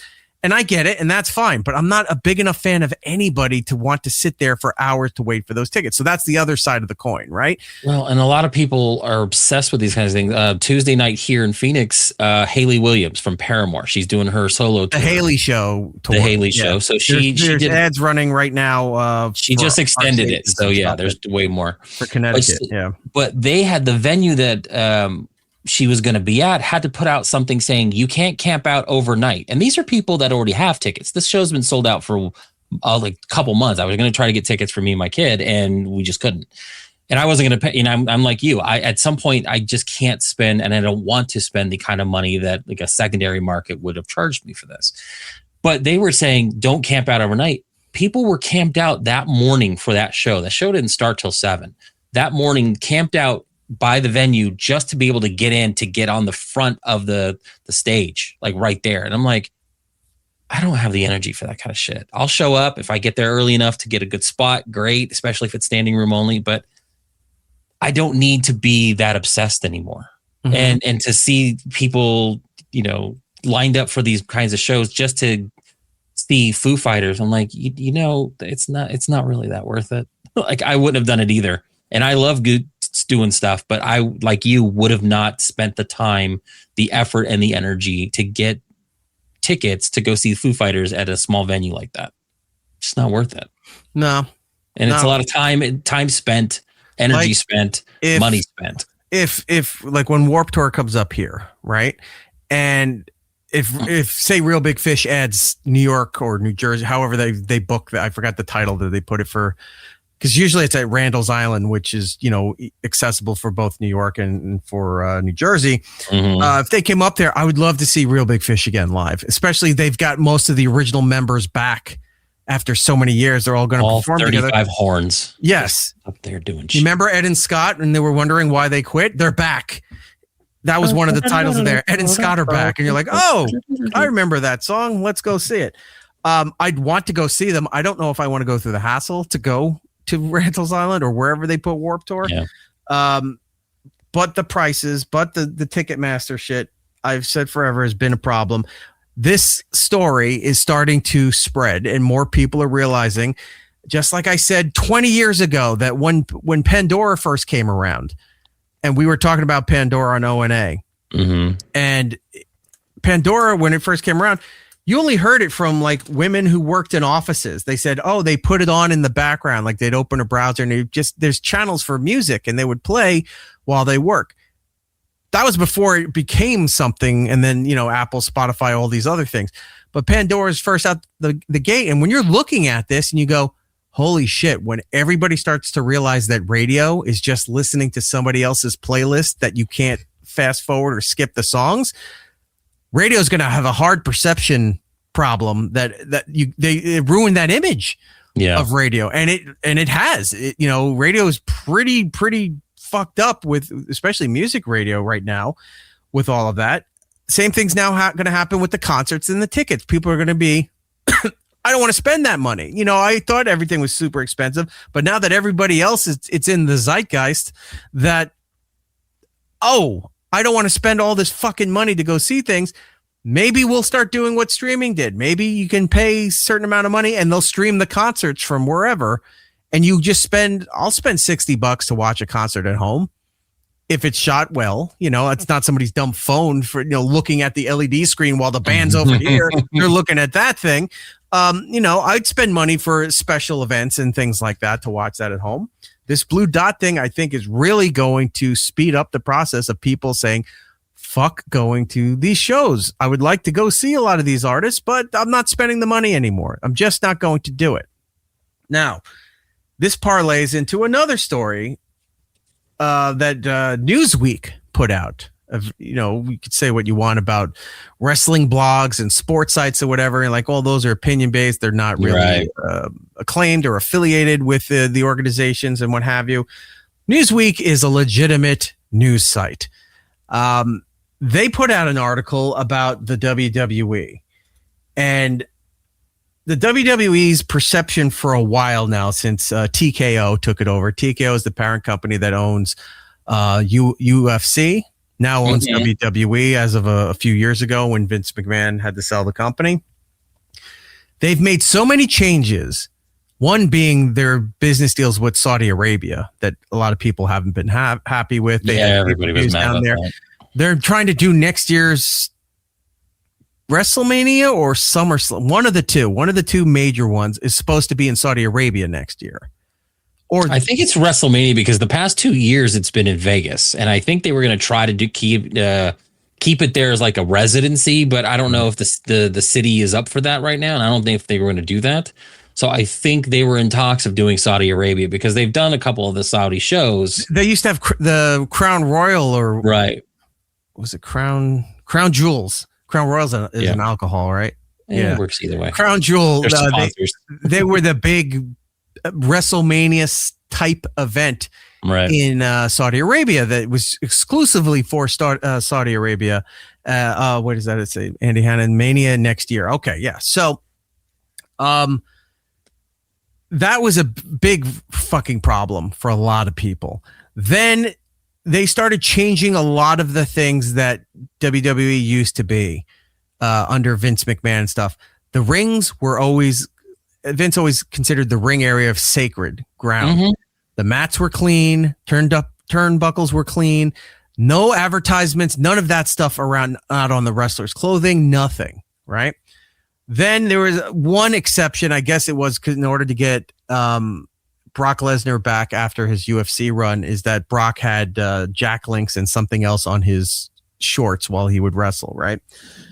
But once TKO took over, you started getting advertisements on the mats. Mm-hmm. Like Logan Paul's Prime Drink was in the center of the mat, and then there's something else now. I forget what's on there. This year's WrestleMania, Slim Jim logos all over the tables that they were crashing through. The turnbuckle paddings were changing every match because each match was had a different sponsor.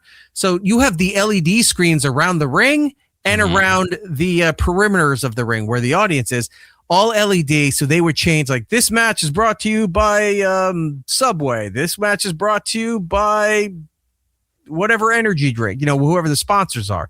Mm-hmm. This year was noticed that the tables had Slim Jims on it, Slim Jim logos on it, and the turnbuckles changed. The padding were taken off and put on with the sponsors' names instead of the WWE logo that has always been on those ring pads. Is now the sponsors' names. Like, they are corporatizing and just selling out shit in every direction. Yeah, any usable space they're going to fill with some kind of ad at this point. And one of the heads of TKO came out, a while ago and said, well, we noted, look, the problem with Vince McMahon was that he was trying to make it affordable. He kept the tickets down so it was affordable to families and family experiences. And just like, the concert industry, there's so much money being left on the table that they didn't take advantage of. So, but we're changing all that. The prices are going to go up. Tickets are going to go up. There's more room to increase the prices and more. He flat out said that they were doing all of this stuff because Vince wasn't making enough money by doing it as a family, the family price point. Right. Go to wrestling. It's all, a lot of grown adults, but it's all kids there in the front row and what have you, with belts, with toys, with shirts, all of that stuff. That wasn't enough. So they're like, oh yeah, it's like, we're going to raise it hundreds of dollars. There was a couple $1,000 tickets to WrestleMania this year. And despite what they were announcing with their totals, there's a lot of shots where there's a lot of sections that were not filled. Oh, yeah. Because people were not going to it. Now, because WWE said all of this stuff, and where you're going with all of this, the article from Newsweek saying WWE is once again changing forever, and it doesn't seem like anybody can do anything to stop it. TKO, the owner of WWE and UFC, they are changing how things work in the company that's done things differently for over 40 years. For decades, WWE was a family-run business run by Vince McMahon and his family, which with that extending to actual rosters of wrestlers. Now, though, with TKO in charge, the company seems to be basically basing its decisions solely on profits, as it is beginning to cull veterans who have been wrestling for nearly 2 decades. They had last week, they released a ton of, like, 20-something people. Now, they weren't all major names, but they were big names for WWE. Some were NXT, which is like their third brand, their developmental league, and also minor league, whatever you want to call it. Mm-hmm. It's on network television. It's on streaming. So they treat it like a major property, but it's where everybody else is learning to cut promos and do all this shit before they move up to the main rosters. They let a bunch of them go. Then one of the female wrestlers, a Japanese wrestler, got let go, and it seemed to cause a big problem. Like, she was the name everybody was upset that was let go. A few days later, they let go one of the most popular tag teams of all time in the WWE, and one of the biggest merchandise sellers for WWE. This one surprised me a lot. The New Day, which is Kofi Kingston and Xavier Woods. And it used to have Big E, but he fucked up his neck years ago and wound up having to retire because he couldn't wrestle anymore. So New Day was just these two guys. and they were let go. Kofi was a former world champion. You know, they've had many time tag team champions as well. Big merchandise movers for Bootios, man. Bootios was huge. Do you have Bootios over there? It's right there behind the $1 million Perfect. belt. I don't know Look if at there it is. I'll get it in No, a second. no, But yeah, we have Bootios over there. They were let go. And so those guys didn't talk for a few days. And then they put out these statements saying, you know, it was a surprise, but they were grateful for everything. They handled it classy, is what I'll say. Yeah. Well, you know, because there's a chance they can come back. Look what happened with R-Truth. Oh, you know, yeah. he got let go, and then within 2 weeks he was back again or something like that. So like he did something different. He announced he was fired before the company did. Like he went on there and was like, well, they let me go, and you know, and then he changed his name to his real name, and everyone was, what the fuck? And then he came back the next pay-per-view, and that wasn't a scheduled thing. It was apparently John Cena vouched for him too and said, you guys are fucking up here. You need to have him back, and they brought him back. But anyway, the point about all of this is when the New Day got let go, there's a lot of outrage with wrestling fans about this stuff. And then on top of that, it was leaked. It wasn't announced, but somehow it got out that WWE then asked a lot of their top talent to they need to restructure or redo their existing contracts, and we need to pay you 50% less than what you've already been contractually agreed to, or we're going to have to let you go. Which I don't know how that's legal either. It's like, hey, we need to break your contract and renegotiate for less money, or we have to let you go.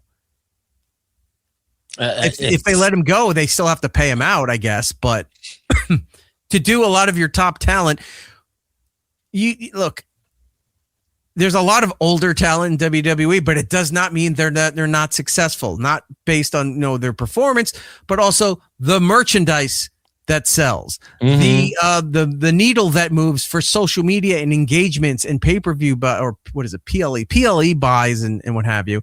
It's obvious the ESPN app was a bad business decision for them, because so many people are not buying and spending $30 a month just to watch one pay-per-view, maybe two pay-per-views a month exclusively on that app service. WrestleMania, who are the big headlines? Roman Reigns, who's been there for 15 years. CM Punk, who's been, even though he was gone for a long time, but been in wrestling his entire life, has been with the company since 2006, so over 20 years.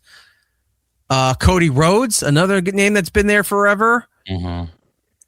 Seth Rollins been there just as long as Roman, so like 13, 15 years, something like that. A lot of these older veterans, if you want to say, are still the big money makers, are still the attractions, are still, doing whatever. And it's like, hey, you're making too much money. We need to cut it down. But they're selling fucking corporate advertising logos all over everything.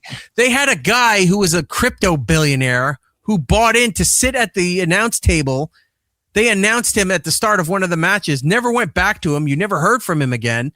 But when they announced him and then they go into the match online, everyone's like, who the fuck is that guy? And then they found out some crypto billionaire that spent a ton of money to buy that seat. It's like, oh, so everything's for sale now. Well, everything. And I've got some numbers real quick for WrestleMania. So night 1 and 2 combined for about 7 hours and 28 minutes. And that's, and that doesn't even include the post or the pre-show stuff. That's just the actual event. There was only 13 matches combined for 2 hours and 47 minutes. 13 matches for 2 hours. You had a 7.5 hour combined total time. And between the two nights, you only had 2 hours of wrestling. Yeah. That's wild. The entrances were cut down to about 1 hour and 57 minutes. So big productions for the entrances. If you got to see all of it anyway, there was about almost an hour and a half worth of ads, post-match activity, about 43 minutes. The matches only made 37% of the actual event. Yeah. You're paying all this money to go to WrestleMania and you're not even watching wrestling. It's like going to a football game and you're just there. It's like watching the Super Bowl and only doing it for the ads. Yeah. Which a lot of people do from the comfort of their home. But then imagine going to a football game, you go to the Super Bowl and you don't even watch the game. You're just waiting for the ads to go on the Jumbotron. It's just, this doesn't make sense. And say what you will about Vince and all his legal troubles and all the shit that, are alleged and all this stuff. When he was in charge, things were like this. And now Paul's in charge and they're selling off this and these companies are buying stuff. He's not even really in charge. No, he's just a figurehead. Well, yeah, he was creative director, especially towards the later years with Vince there. He was running creative and stuff.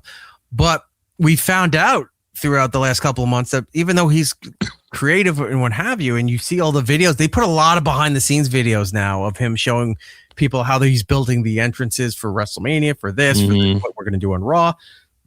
But you're seeing more articles come out. And again, not like dirt sheets and wrestling fan sites, legitimate articles that are coming out and saying there were it was based on John Cena because he was supposed to do something at SummerSlam. And like within 2 hours before the event, they got Brock Lesnar's contract done. And then it switched to Brock Lesnar just squashing the hell out of him. And, then you're like, really? You brought him back just to do this or whatever the thing was?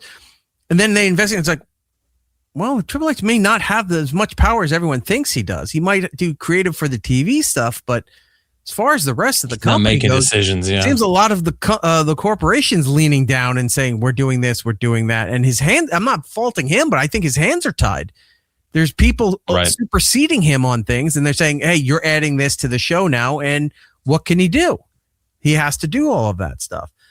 All right, so to wind a lot of this up, they're letting all these people go. The top talent, they're like, we need to cut your contracts by 50%, but they're touting record profits for all of this stuff, and it goes to like every other company. They're laying people off. They're cutting everything back. They're saying, we had a record year or this was good for you. You can't last like this. No. How much you cut everything down, you upsell and upcharge everything to the point it's like, well, people will pay for it. Somebody said something here. There it is. The bosses and the shareholders are happy with TKO. Shapiro said people pay more for movies with ads and they like it, so we should too. That's bullshit. That's gaslighting that a lot of these corporations use now. It's like, oh, well, you'll go to a movie and there's 30 minutes of ads, so you'll spend $26 for your ticket to go and watch there because the ads there, but you're still paying to go for it, so we're going to do the same thing. Go to a movie theater. Go to any of those things there. You look at this could be blue dot, except it's white dot for the movie theaters. But you go and you look there. It's like, oh, I hope I can get some good seats. Oh, they're all open. They're all open for opening night. There's people posting screenshots right now for Grogu and was it Mango and Google? Yeah, mango and grape. Yeah, exactly. No, I saw something they were calling Mango and Google or something like that. It was some baby name. And they were showing screenshots on their app for IMAX theaters, for AMC theaters, Regal, Cinema, any of those things. And none of them were sold out for like the opening nights. It's just not there. People aren't spending the money or are starting to wake up to realize not spending the money to go to everything all the time. Now, with the movie theaters, AMC sent me an email the other day because I canceled their Stubs program like a year ago. Mm-hmm. And if you're familiar with the history of this show or not, during the pandemic, AMC was one of those companies teetering on bankruptcy or maybe even foreclosure because people were not allowed to go to the theaters at all. And I got a notice from them, I think it was late 2020, summer 2020. They said if I was willing to renew, that they would keep me. I didn't have to pay anything till 2024. So that was almost 4 years that I didn't have to pay anything as long as I stayed on the books as a subscriber to their Stubs program, premier level. I wasn't at their top tier. I was the middle one. And then 2024 came around, and then it was, they initiated the payment thing again. And for the time being, I thought it was okay. But then I started to realize last year, it's like, I don't go to the movies much anymore. No. It's not worth paying for it, even though it's $18 for the year, which is not bad. And you get a lot of perks. They waive the fucking convenience fees, all that padded bullshit. I hate that shit. $18 a year, not that bad, but I don't even go enough that $18 a year seemed like it was too much. So I was like, why am I wasting my money on this? So I canceled it. I get a notice from AMC saying that, hey, we'd like to get you back onto the to the Stubs program with the recommendation of their A-list tier, which is their top tier, right? And they said, here's everything. You can click here and you can see all the benefits for being an A-lister stuff. So you go and you look. And the A-list thing is like you get up to like 4 movies for free or something for the week that you can go to. You're never going to go that much. Pre-pandemic, there'd be people who would, like, if you didn't work during the day, or if you didn't work at all, or if you were kids or whatever, you would think, us growing up, it's like, I get to go to the movies 4 times a week. Oh, I would have loved it. I would have just seen Batman 89 4 times. Yeah. You don't go to see whatever else is no, I'm seeing Beetlejuice, and I'm seeing Michael Keaton, and I'm seeing Michael Keaton. I'm doing the Batman and the Beetlejuice combo. I'm doing all 4 back to back. Drop me off at 9 a.m. and I'll pick me up at 6 and I'll be gone. Yeah, so it's like the A-list thing. You get all these perks. You get, upgrades on concessions, free refills, things on your birthday, all of these things, right? It's not a flat fee for the year like Amazon Prime, right? You could say what you want about Amazon Prime. We all have, but you're spending the $120 or whatever it is for the year. The amount of time you're shopping, it kind of pays itself for the shipping. You're not paying the shipping, the express shipping. You can get something tonight and it says it'll be there between 5 and 8 a.m. in the morning. I know, it's so weird. And you're like, okay, all right, this is worth the money. You get access to Prime Video and several other things. And then your extra large condoms get delivered by a stoner at 5 a.m. It's really embarrassing. Extra large condoms and a hole puncher. What is this guy doing? Like, it's none of your business. Just deliver it. Now get out of here with your Toyota Corolla. Certain orders get audited. They're like, we need to know why you bought these things. Yeah, your Alexa starts just spouting out your last 5 orders in front of family. The A-list program for the A-list tier for the Stubs AMC program is $25.99 a month plus tax. And it says, but letting you know as of July 5th, it's going up to $28 plus tax. So they're trying to entice me to come back. They're luring me to come back because I had that. I don't even know how long I was a member of Stubs. I think going back 20 years at least. That's been around back when it was the card. Remember, you had a card in your wallet for all of that stuff. And they wanted you to come back. Join our. So when you try to lure back customers, usually give them a special discount for them. Mm-hmm. It's like, well, yeah, there was a special discount because I looked at the bottom, 99 cents for the first month back, and then $28 plus tax every month after that. So now it's a streaming service. You're paying almost $30 a month, like any other streaming service, to get perks at a movie theater that people aren't even going to anymore. Or at least for the most part, it's a streaming service that you have to leave the comfort of your home to go experience too, and you're not there with your family because they'd have to pay extra. So it's just But I love the movie theater, but that's too much for me. Correct, you're 100% correct. But even the social constructs of going to the movies, where you would go to meet up with your friends on the weekend, or date night, or just whatever reason you would normally go to the movies. And a podcast isn't being considered anymore, especially since the pandemic, that people want to go to the movie theaters. You broke them. You broke them out of that habit, so they don't want to go back and do that anymore. I was looking at I think I'm going to Spider-Man in July. July? Yeah. July 31st or July 30th. In a year, that's my first time back at a movie theater. I thought you saw Fantastic Four, but then that was probably summer. That was July of last year. So yeah, it's probably been a year. Yeah, so I think that was the last movie I sat in the theater for. Jeez. Yeah, so I mean, I'm considering for that, and then Doomsday, which is around Christmas time. Mm-hmm. I'll go and do that, but there's nothing else that really is catching my eye that I want to like. All right, I'll go and see. Oh no, wait! I saw Superman. Yeah, but that was July of last year as well. Okay, so yeah, July and Fantastic Four were like within a week apart in the middle of July. Okay, so then yeah, so it's still been a year since I've been in a movie theater. Yeah. Nobody wants to do that stuff. You're trying to entice me back with a bullshit program, and they're worried about attendance in the theaters. We saw CinemaCon a couple weeks ago. Well, all that stuff came out, and the head of Sony Pictures was telling the movie theaters, stop showing all those fucking ads in front of the movies because people don't come to the movies anymore to see it. They wait half an hour, or they just don't go at all because of the ads and stuff. And then the theater's like, well, we need to make money because you're not putting out movies that people want to see. So let them all fucking crash and burn. We don't need to deal with all that stuff.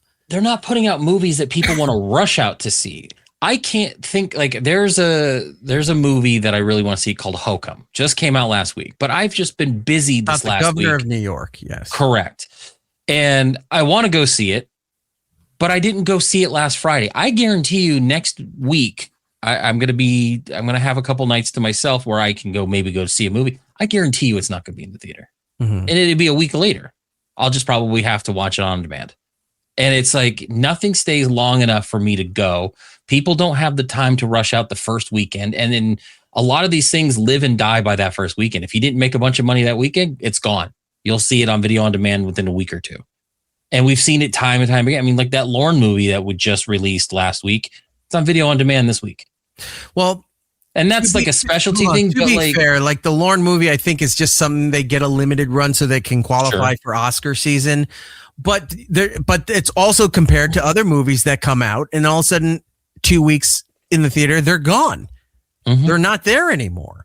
Yeah, and they don't have the longevity anymore. Random consumer, those aren't ads, those are previews. No, not necessarily. You get a couple previews in there, but you got full-blown ads now, and it's not like the Coca-Cola ad. Full-blown ads. Ooh, yeah. You'd probably take the cocktail for that. Oh, that's the show title. Full-blown ads. Full. On the streets of Philadelphia. In the theaters of Philadelphia. In the theaters of Philadelphia, I've got full-blown ads. We always find one. It's just always there. Yeah, I know what you're saying about what was it? Pull that back up again. Random consumer. I know what you're talking about. It used to be where you're like, oh my God, but that was a different kind of problem. It's like, oh my God, it's like 6 or 7 movie trailers before the movie. But at least they were trailers for movies, right?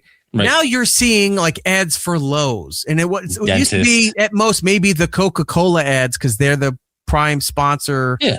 Of the movie theater, whatever, their products are in there. You would see, I'm going to date myself, back in the 90s when Daisy Fuentes would pop on and tell you like the Coca-Cola Hot 100 or something of music around the world, and the Fanta ads and those kind of things. But it's transcended that. You're getting ads for businesses and other things that are playing in that half an hour. And we also learned because of CinemaCon that they revealed it's like one of them said, it's like, yeah, and it's like, you got to stop doing this. People are calling the box offices to find out what time the ads end. And you and I were like, wait, you can do that? And that exposed, because then you looked online, like on Reddit and everywhere, everyone's like, you can call the box office. Like people didn't think to do that. So then people are like, you call the box office, they tell you, well, how long are the ads? Well, the movie's at 12, but the movie starts around 12:25. So get here about 12:20. Okay, and then everyone started avoiding all that shit. So it really wasn't helping out the theaters by placing all the ads. It was just discouraging some, and then others would show up late for doing that. And random consumers going to the theater sucks these days. Why would I spend that much money for such a mediocre experience? Agreed. A lot of the theaters have not updated. I told a story, I think a couple years ago, that I usually go to the Dolby theater, the custom Dolby sound theaters. Thomas Dolby's theater, yeah. Yes.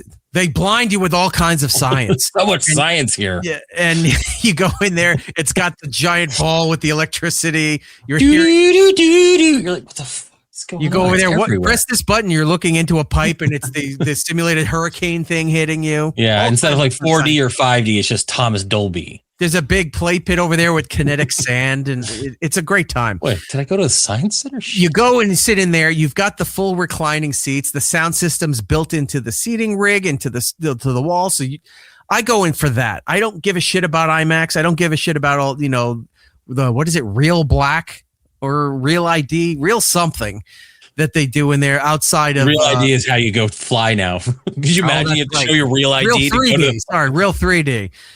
And yes, you got to get that. If you don't have that sticker on your license, you can't go see a movie. I need the real big fish card to get in. It's really annoying.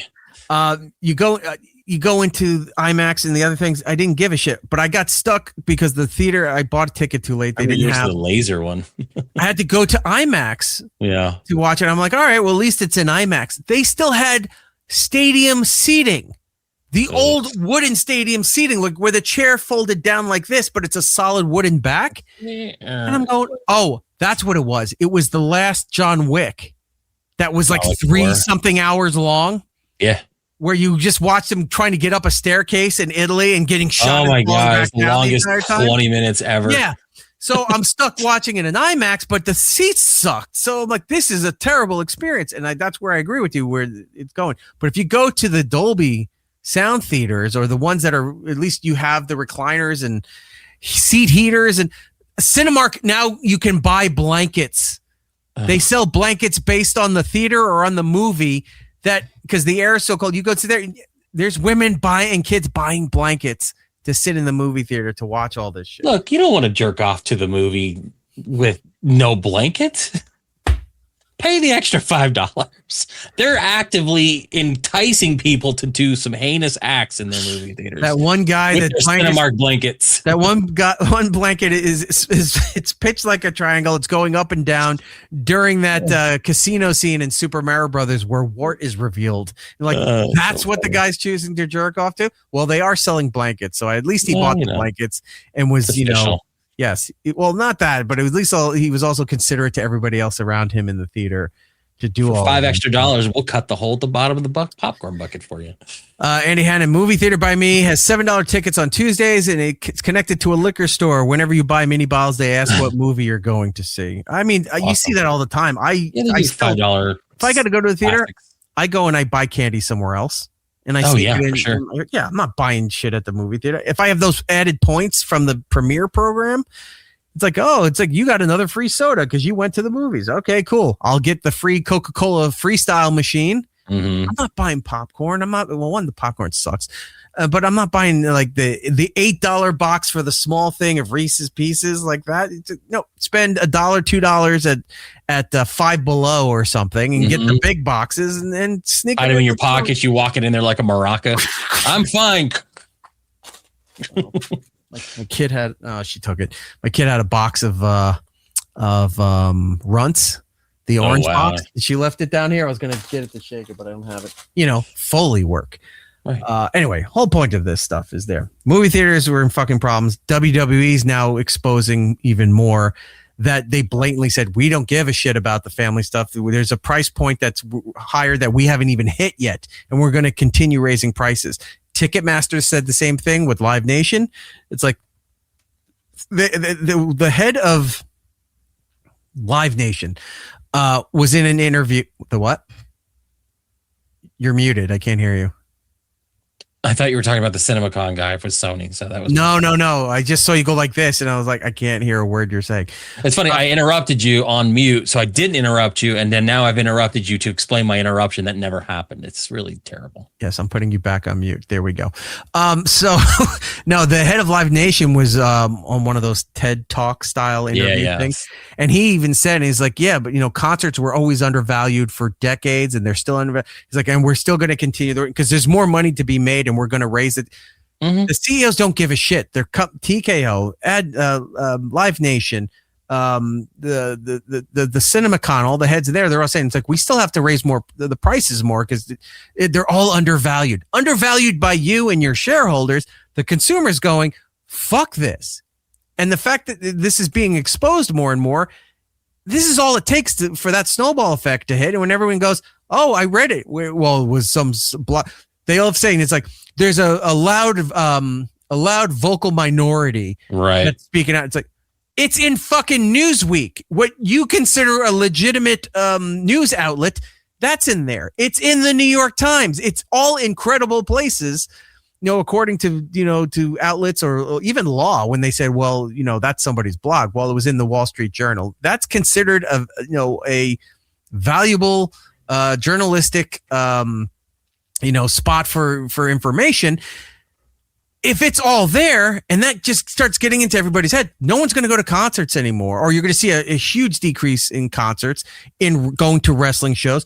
I'm amazed that it hasn't really fully happened to sports yet, with baseball and football and stuff, with those fucking prices that they pay for that. But it's just a matter of time before it hits them too. I've seen a lot of concerts fall to shit. I've seen a lot of concerts and tours where they won't even sell upper level. Like if they do it like in a hockey arena or like, one of these little venues, they will make it to where you can't buy tickets for the upper level until the bottom bowl fills. So, they'll charge whatever, because I did this for Duran Duran. When I bought the tickets, they were like $75 a piece. I couldn't buy upper level if I wanted to. You had to get lower level. So they were selling all the lower level. And then if that filled up enough, they would open it up more for more tickets. So it kind of, in a way, stopped it from looking more empty than it needed to be when you're in there buying your tickets, because all of it was just lower level. But that doesn't happen that often. Like they need to be more realistic about the venues they're choosing. Stop overinflating your value in worth, because especially again, we go back to the Pussycat Dolls 20th anniversary show. Who cares? Mm-hmm. Like you haven't been relevant in 20 years. No, but no one's going to pay the money for you. Be fair, we're not the audience for it. But there's no audience for it. That's why they canceled. Yeah, but all right. God damn it, I can't fight that. But look, there's probably an audience for it. I'm not going to say they don't have an audience somewhere. There are people who will go to it. The venues were definitely the wrong place that they were trying to book. If they were in smaller venues or dance clubs or theaters, stuff like that, where they booked this tour, it probably would do okay. They're not going to sell out the Garden. They won't be at SoFi Stadium. They won't be at any of these places anymore unless they're part of a major ensemble that would, benefit these outlets to have them. Yeah. As part of a giant ticket or for something like that. Festivals. You know how every time we look at Coachella or some other things, see the big names here, that first line, second line, and then the small little tiny writing. Pussycat Dolls. Go there. You'll fit into there the next time. Yeah. But not to play these things.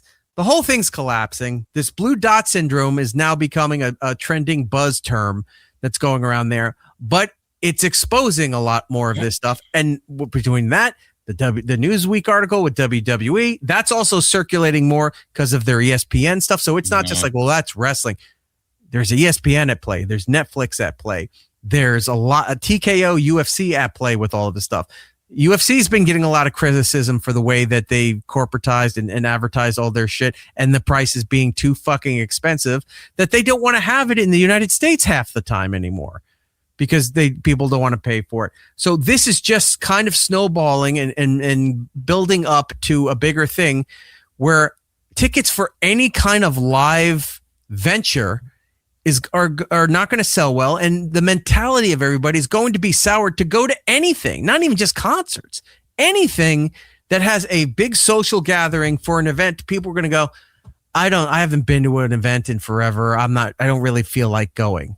I definitely don't want to pay for that either, for those prices, but that's all it takes. Once it's been implanted, that suggestion's in their heads, you're going to see a lot of these big festivals and a lot of big concerts, if they're still doing business with Live Nation and Ticketmaster. All of a sudden they're going to be going, well, and they already do that. It's the concert goer's problem. It's the consumer's problem. They're all screaming, well, this is the cost of doing business. If you don't like it, then don't go. Well, they're starting to not go. Well, they're not going. No. I wanted to show you this because while we were going through all those articles and stuff, this clip popped up of our old pal, Kevin Smith. He was on this podcast called Inside You with Michael Rosenbaum. Mm-hmm. If you're not familiar with Michael Rosenbaum, he was Lex Luthor on the show Smallville back in the day, but I guess he's a big mental health advocate. His podcast seems to be extremely popular. I see a lot of clips of it. Like a lot of people go on that show. He gets a lot of big names. He has a lot of big advertising on there too. Kevin's on there and they're talking about movie theater experience, and he compares it to it being a niche hobby, I guess, or a niche interest, like vinyl.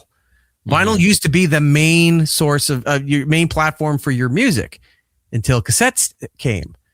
And then CDs came. Once CDs came, you were not buying fucking records anymore. No.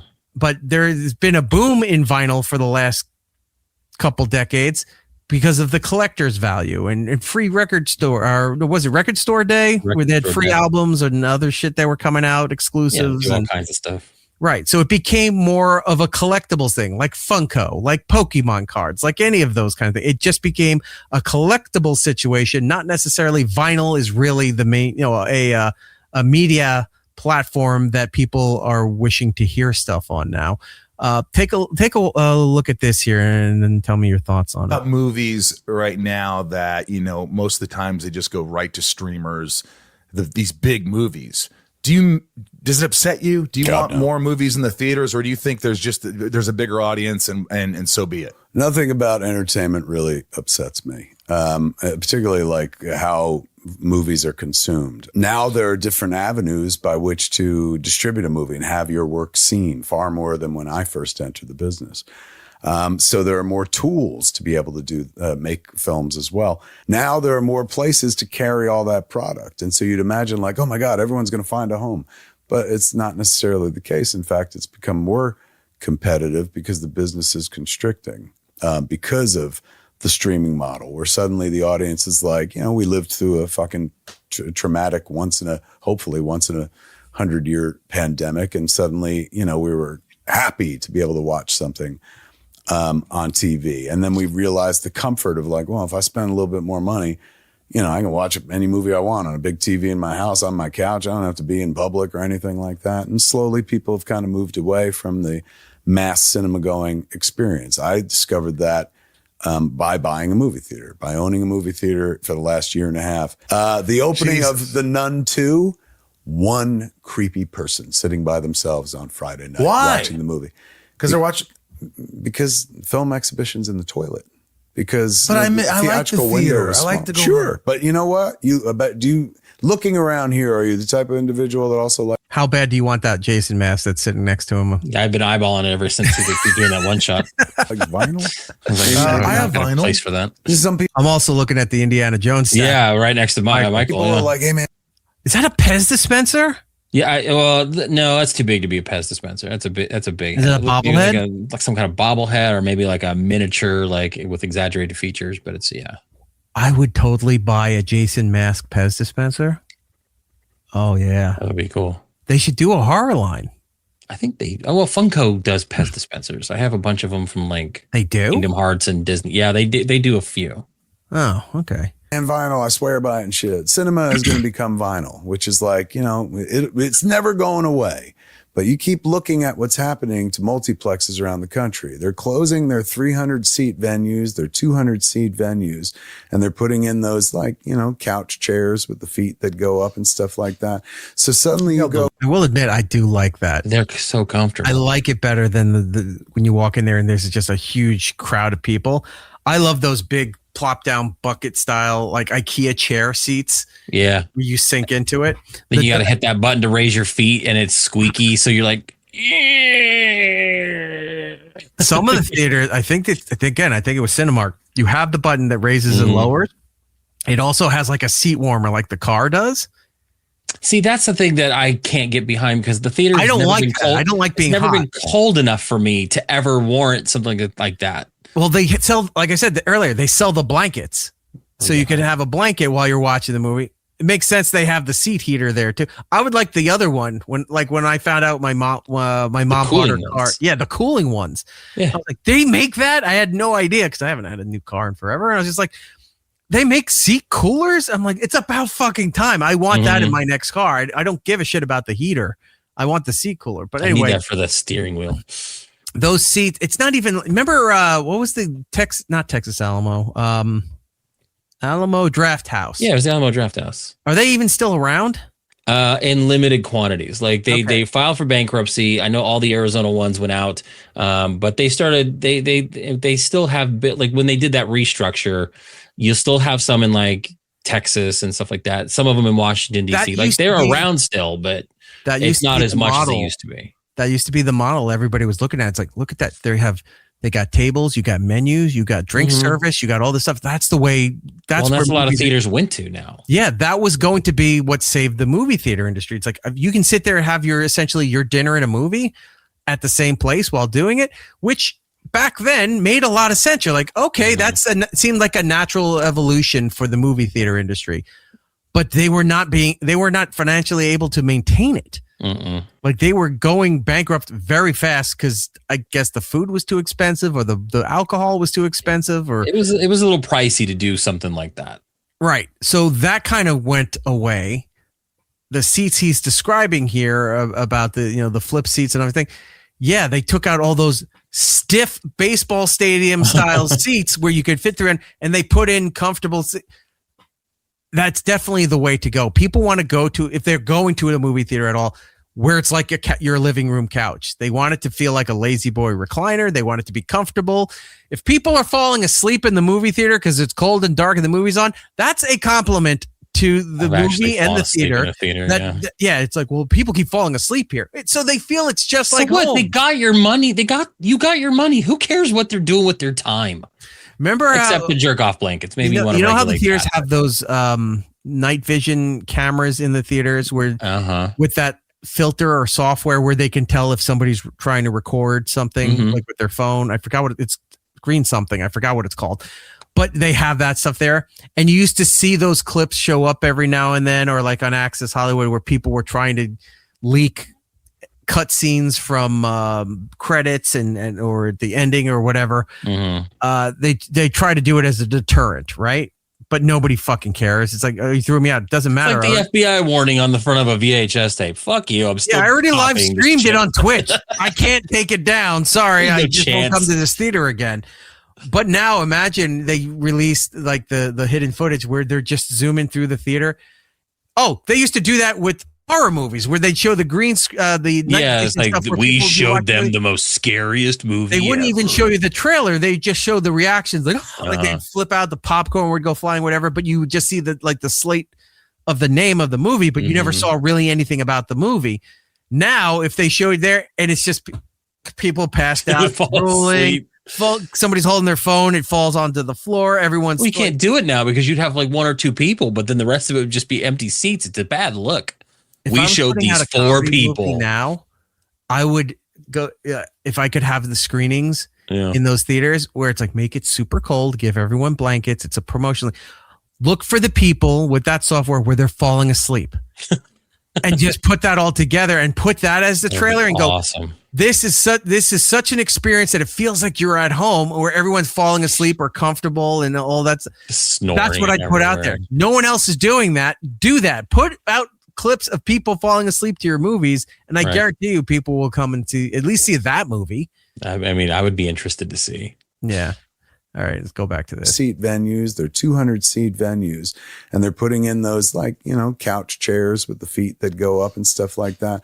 So suddenly they'll deliver your food to you. They'll bring food right to you, but you're going from like the mass experience of like 250 to 300 people in a theater to like 50 will sell this theater out because the ticket price has gone up, and hopefully we're going to sell you food and booze as well.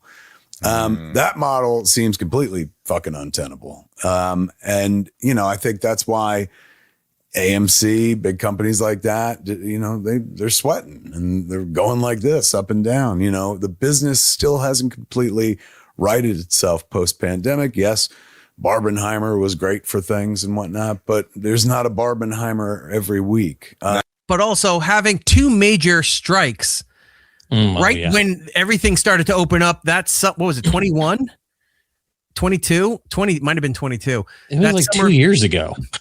Well, no, I know that, but the first one, yeah, you're right. It was right after that. They had a big strike. It's like people are allowed to go out and do things. They lifted all the restrictions. Well, we're shutting down theaters in Hollywood and everything because we need to have another strike over contracts and stuff. Like, fucking just deal with it for another year until things, right themselves. They fucked themselves twice with these strikes. Mm-hmm. And it's it added to they're just being greedy. You already hear what a lot of these people get paid to make these movies, but then they're like, well, we got to do this. And I was like, well, then you got to do better with your advertising, your business model, the way you release things. Right. Put better movies out. Like, make us want to go see something. We've said stop making a sequel or a remake or a fucking something. We said this whole year, like, look at the summer all the way up until Christmas. It's all not all sequels, but the majority of the movies that anyone's focused on, right, or they're willing to promote with their marketing budget, is all sequels and prequels. Part of something bigger. And there's a story that we're going to talk about briefly in segment 2, where they're making a sequel to a movie that didn't need a sequel. And they're like, well, it's not really a sequel. It's going to be kind of like a prequel set in the world of this particular thing. And I'm sitting there going, this is why Hollywood sucks. Long Legs. There's no reason for that to have a sequel. Until you said prequel, I was thinking... Well, it's going to be a prequel. It's like a sequel prequel. And then they're like, well, it's set in the universe of. And I'm like, why? Yeah. Why don't you just write a better new movie? Honestly, until you said prequel, I was thinking for a moment, I'm like, what movie? They're making another Fockers movie. Oh God, I know. With Ariana Grande is supposed to be his not Ben Stiller's wife. The guy playing Ben Stiller's son is getting married or engaged or something, and she's meeting the grandfather now. And you look and you go, no one gave a shit about the last sequel that they did. Now you're doing this how many years removed? At least 15, 20. And was it you or Kevin that told me that they're talking with Arnold to bring him back in for another Predators movie? Kevin mentioned it last night when we were all hanging out. That he's in talks to possibly do another Predator movie. And I told Kevin he'd already signed on. He's going to be doing another Conan movie. And it's like, at some point, we just got to stop doing this. And if we're going to do it, and we've talked about this, make movies that like we'd said, that maybe didn't do well back in the 80s or the 70s, and then redo it, make it better, and get a new audience. To redo successful movies again, because look, you can't fight it, but they remake movies for a new generation that were already successful. Funny, it sucks. But if you took a chance, like, you know what, there was a movie I remember growing up, and it didn't do well. It wasn't whatever because they didn't have the technology for the time, or the writing could have, whatever the reason. And you go, I'd like to remake that movie again. That's what you should be doing. What movies flopped back in the day or didn't get their due, right? Or that are cult classics now, but really sucked then. We can fix them. We can fix the writing. We've got the technology to do whatever the effects that were implied for it. Take a chance on a movie that didn't do well a long time ago and put it out now as if it was new. That TikTok mentality, that Gen Z mentality of they discover something for the first time and think they're the first to discover this, and they make videos and they go, did you guys know about this? Did you know this was supposed to, did you know this little ring? Little known fact. You spin it around, it's meant to hold your straw. No, it's not. It never was. It was somebody made a joke about it, and then it's been going on for decades that people think that's what the thing's for. But they come up and they go, I just discovered this. I'm going to put this out there because nobody else knows about this. We'll do the same with movies from the 60s, the 70s, the 80s that may have had great writing, but the wrong actors or just whatever the reason it didn't execute well. Take a chance on those because you guarantee you to get the right. If the studio has the rights to the property, it's costing you nothing. If you're trying to get the rights to remake that, probably cost you pennies on the dollar nowadays. If that, yeah. Nobody wants to go to a fucking $5 DVD clearance bin if they still even have them at one of like Walmart or something. See what's in there and go, yeah, no one gives a shit about Fletch Lives. They tried doing another Fletch. Kevin is the one that tried to do it. Yeah, I was thinking of the wrong movie, not Fletch Lives. What's the one with the Funny Farm? Funny Farm. It's like, try do a funny. I did too when he found out about the sheep balls. When he fucking eating all the Rocky Mountain oysters. He ate like the record, and turns out they're balls. But it didn't do well. It wasn't critically well received. It didn't do well financially. Money Pit. Oh, with Tom Hanks and and Shelley Duvall. Or Goldie Hawn. Was it Shelley? Yeah, it was. No, I think it was Goldie Hawn, right? I think it was Shelley Duvall. No, not Shelley Duvall. Not Goldie Hawn. Diane from Cheers. Yes. Shelley Long. Shelley Long. That's who it was. We were all around it. I had the features right. You had the name half right. Somewhere in the middle, the answer came. We found it. But yeah, go back and make those kind of movies, and maybe those will be like, holy shit, they're taking a risk rolling the dice on that movie. Yeah. And what if it makes $100 million? A lot of those movies didn't need a lot of special effects, if any. Look at the horror movie model where you can make a horror movie for a couple $1 million. And because nobody, like, all you have to do is get a small audience. Like, horror movies do great. You make it for very little money, and then it makes $1 billion compared to what they spent. Right. You don't have to advertise a ton. They're always going to be successful no matter what. It's these big tentpole movies that they sink all their money into. They pay the Tom Cruises billions of dollars to star in it. You don't have star power drawing people in anymore. You just don't. No one cares. I can't think of a Tom Cruise movie where I'm like, well, I got to go see that next Tom Cruise movie.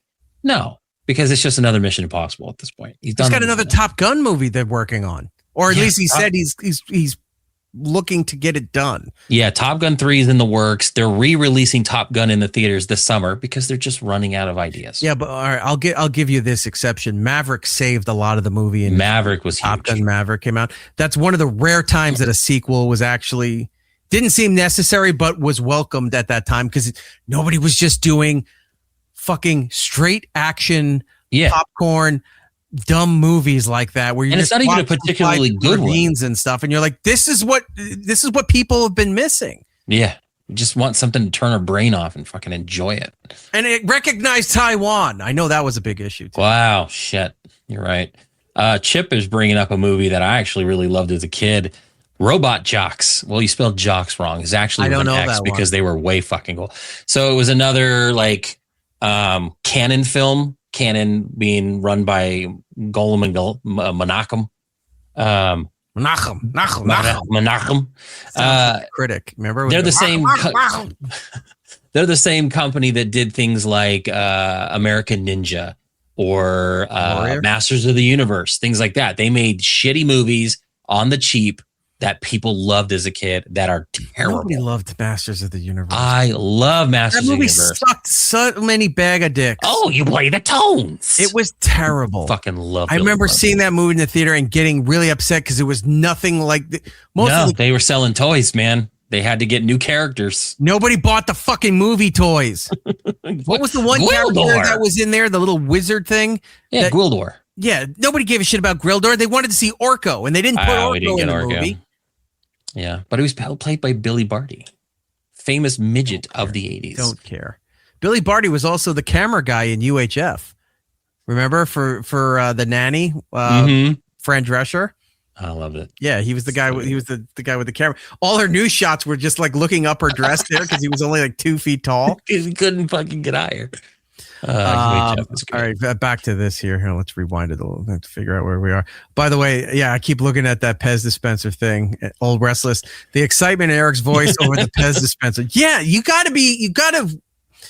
People are always too cool for the room or always feel like they have to be miserable and complaining about stuff. When you see things that you like, get passionate about the shit that you like, just like you're screaming about, politics or gender reassignment or ICE or the war in Iran.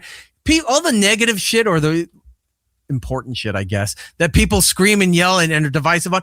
I don't do it for that stuff. I sit there and go, they should make a fucking Jason Pez dispenser. That's what I'm screaming from the rafters. I'm screaming about. Me and Kevin were talking about for 20 minutes last night, NECA figures that we were excited about. Yeah. It's just fun to be. I'm screaming about the fact I still can't find the 7-Up Ghost energy drink anywhere. It's nowhere near me. I'm still I want to tell you all about it, but I can't. I want to wait. Don't you dare spoil. I don't care about if you spoil the movies for me. Don't dare spoil a food product taste for me because I haven't done it yet. Back to Kevin and Mike. Righted itself post-pandemic. Yes, Barbenheimer was great for things and whatnot, but there's not a Barbenheimer every week. No. And I don't think some of those cats are ever coming back for the theatrical experience. Or maybe they'll come back once in a blue moon for something big. I think it's going to probably start being like Broadway. Broadway used to be everything, right? And then now it's like $150, $200 a ticket for the rarefied few who love it, but that's not mass consumption at this point. Yeah, he's right. Not wrong. And again, I'm the 1% who will still pay to go to concerts. I love the theater experience, but I don't represent the masses at this point. And that's why things like this aren't going to be sustainable. And it sucks. because those things bring me joy, and I did like the communal experience. There were parts of like a movie going experience where you hate the talkers and the weirdos, but when you get like one of those movies that has that big laugh moment or an action piece that gets everybody excited, and you feel everybody feel that same feeling you did, it is kind of cool. But you just, it's hard to do that, in a theater with 4 people, because then you're like, ew, fucking stop laughing. That's all. Yeah, everybody's. What are you doing under that blanket, Dick? Well, yep. You're right. It is Dick under that blanket. Old blanket, Dick. No, but everyone's screaming and yelling, having a good time. And they're yelling chicken jockey. And like, this isn't even the movie for that. Stop doing this. They just keep ruining Schindler's List for me every time I come.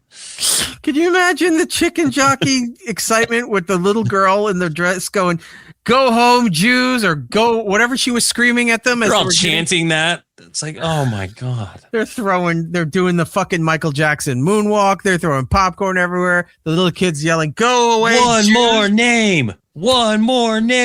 It's like this. People are throwing watches off their wrists. This generation is totally fucked. Like, all right, yeah, we are shutting down the movies. People can't go anymore. They're mixing all the best and the worst things about the movie experience. During Easter, they're treating Passion of the Christ like they would like a Rocky Horror Picture Show midnight showing. They're all doing the lines and shit. It's like, this doesn't translate. What are you doing? They're hurling rocks when he's dragging the cross through the pathways as he's going to the crucifixion yard. He's dragging it there, and they all brought their own rocks and stuff to throw at the screen. It was like, Judas. Oh my God. Well, you saw the videos of people wilding out during the Michael Jackson screenings.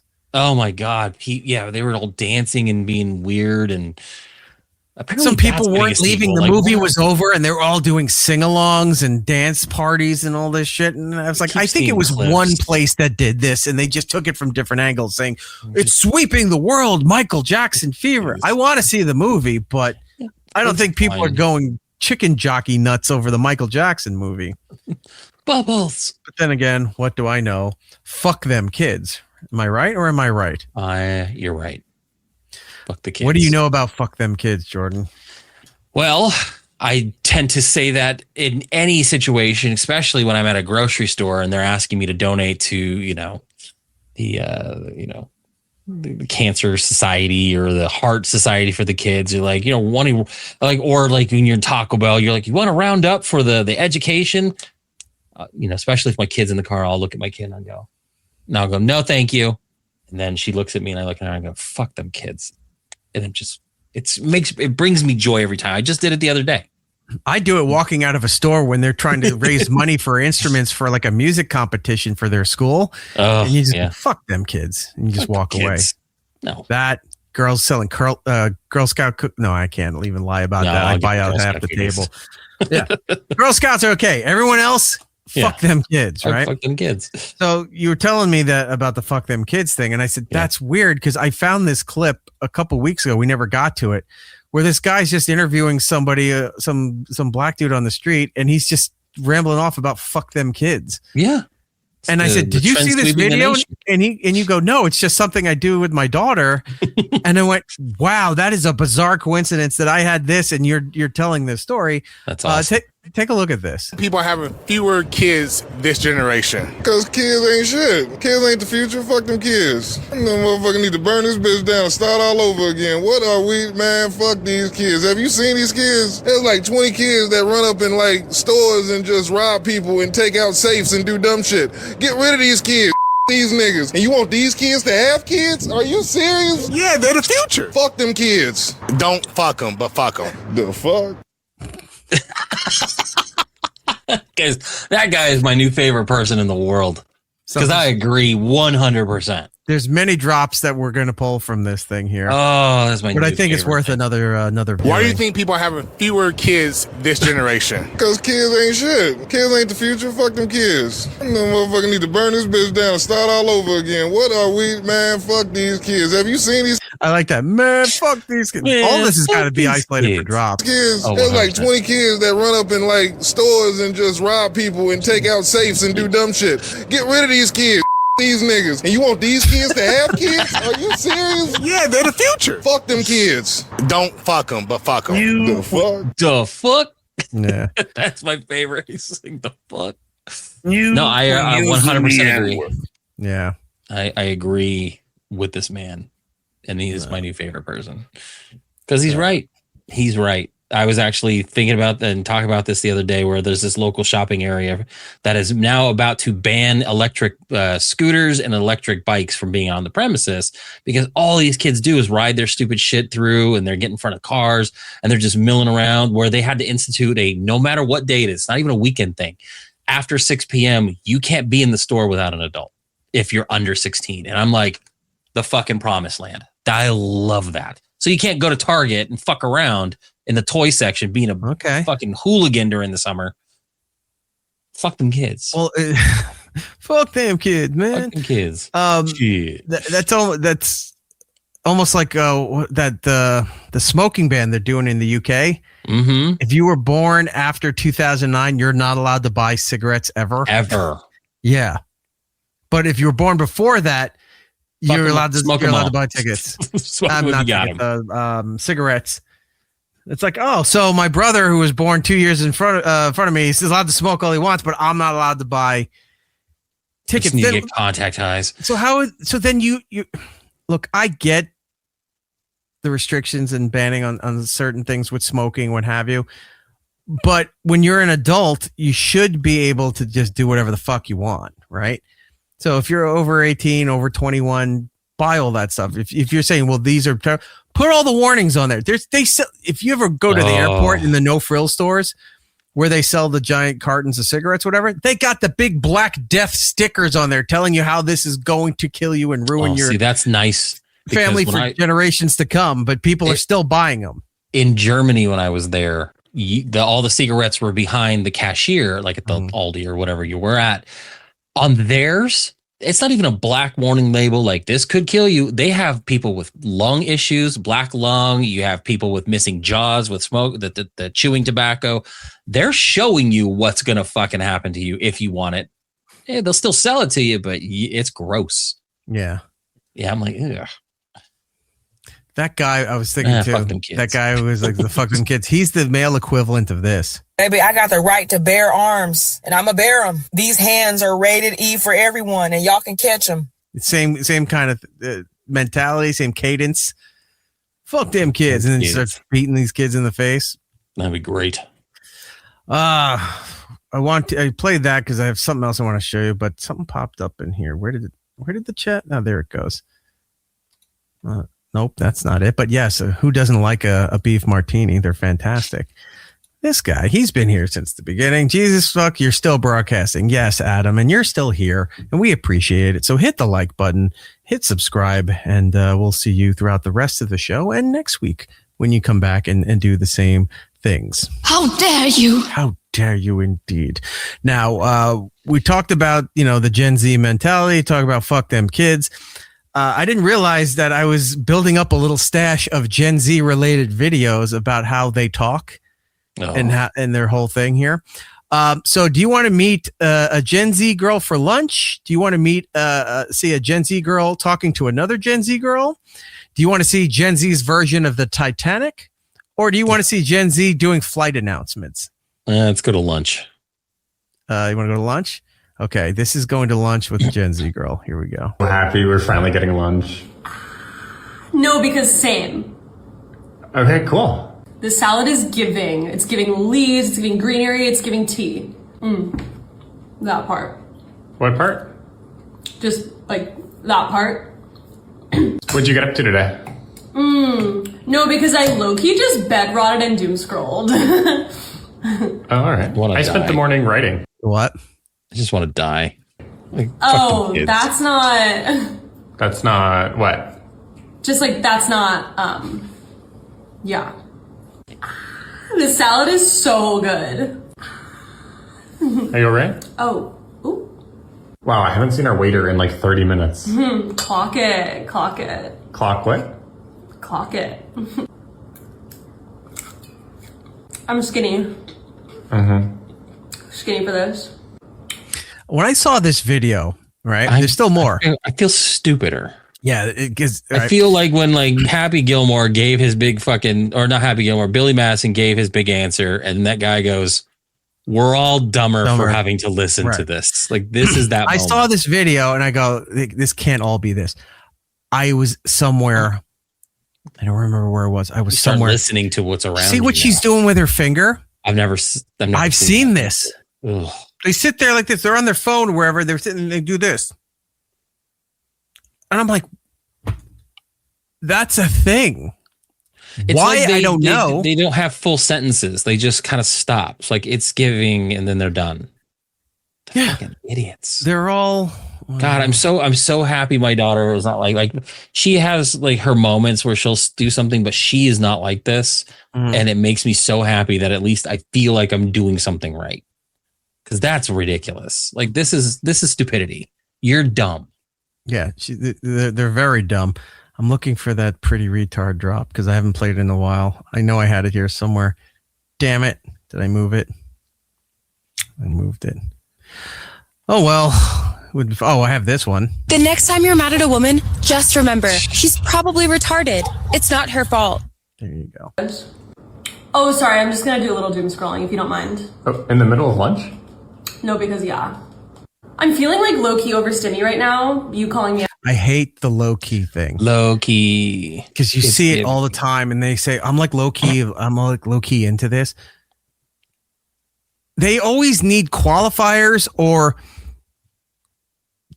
something to like I don't even know what you call it. When you put too many adjectives or something as like a interlocular kind of thing that doesn't need to be there, you could say, I really enjoy this. I'm like low-key about this. It's like, stop. Oh, this is what drives me nuts with the mentally ill people too. It's like, oh, my mental health and all this shit. Yeah, when you speak and everything is over exaggerated, they're either up here or they're down here. There's no middle ground to find some footing. It's like, shit's really bad right now. Well, at least I have this, It's definitely sus. No cap. No, total cap. I was about to say that. Why do you mean salty, man? No, but when they're up here, they're like, oh, it's giving me life. I'm living and all these other things here. Then they're down here. There's no middle ground for them to be a fucking sane, rational person. They're all over about this shit here. And then they're crying about how terrible they are inside because they cause it themselves. And you're repeating everything you see like fucking lemmings online and hearing this stuff. And you got to say this stuff. I've been working on this. I'm not quite done with it yet. But there's a channel on SiriusXM. It's Alex Cooper's. You remember we talked about her and her podcast deal? Well, this is her music channel, not her podcast channel. I'll give her this credit. She does breaks for a lot of songs. She talks about the song or she talks about why this is important. And it's constant. Like there's more of her than the music on her own fucking channel, which I think is a great concept for radio if radio would adapt this. But she talks about some of these things. She goes, taking you back to your youth. Oh my God, can you believe how old we are? Going back to the day where, we're trying to figure out the perfect way to align our Facebook photo album and send it to our friend. I'm sitting there like, she's talking about the mid to late 2000s. And she's talking like, it's ancient history. But she goes through all of this shit here. And I go, some of this stuff, because she says we're like low key this and that. And like, you're almost 40. You got to stop talking like this. But she also makes a couple $100 million a year. So who am I to tell her what to do? Right. But we will review the breaks she does going into songs. And she says some really fucked up stuff going into some of the songs here. Like at one time she goes, I think I had sex with this guy one time and I was like, whatever fucking ridiculously young age she was talking about it. And this song came on and I don't know why. And then it goes into the song. I'm like, I didn't need to know that. But on the other hand, radio might be more successful if people are doing that. So I'm kind of torn. Is this terrible or amazing, or is it both at the same time? So I'll bring that back to Gen Z's stupidity. Overstimulated? Overstimmy, yeah. Just from us talking? Oh, my TikTok doctor says I have a touch of autism. So could you pay for the bill? Thanks. Why does that mean? Fine. That's the thing I've never seen that, but if they're doing that, I just want to just put them in a truck and run it off a cliff. Oh, here's her talking to another Gen Z girl. Like, oh, that's not. Hi. Your outfit is eating. Wait, I'm screaming. Wait, same. Oh. Literally. Wait, it's giving icon. No, because you're giving diva. Clock it. The way I need to know your name. No, because same. Okay, let's say it on 3. Okay, 1, 2, 3, Paige. What? Wait, I'm gagged. That part. Wait, no, because the way I'm obsessed with you. No, because same. Except I'm also super over stimmy right now, so. No, because same. Yeah, I'm probably gonna go. Okay, you do you, girly pop. Bye, queen. Yeah. My daughter calls me girly pop just to fuck with me, and I start talking back to her in public like this, and then she gets mad, so she stops. For real. I'm driving. FR. No cap. No, but same. No, but same. But hey, I'm a little over stimmy right now, so do one more, and then let's go to break. No cap. No. Say less. That could be a show name contender. What did I say there? What the fuck is tism? Autism. Everybody's got it. Now it's cool to be autistic because everyone needs to be autistic now. Well, being normal is mid. Spicy brain connection. Ugh, you're so delulu. Just play the video.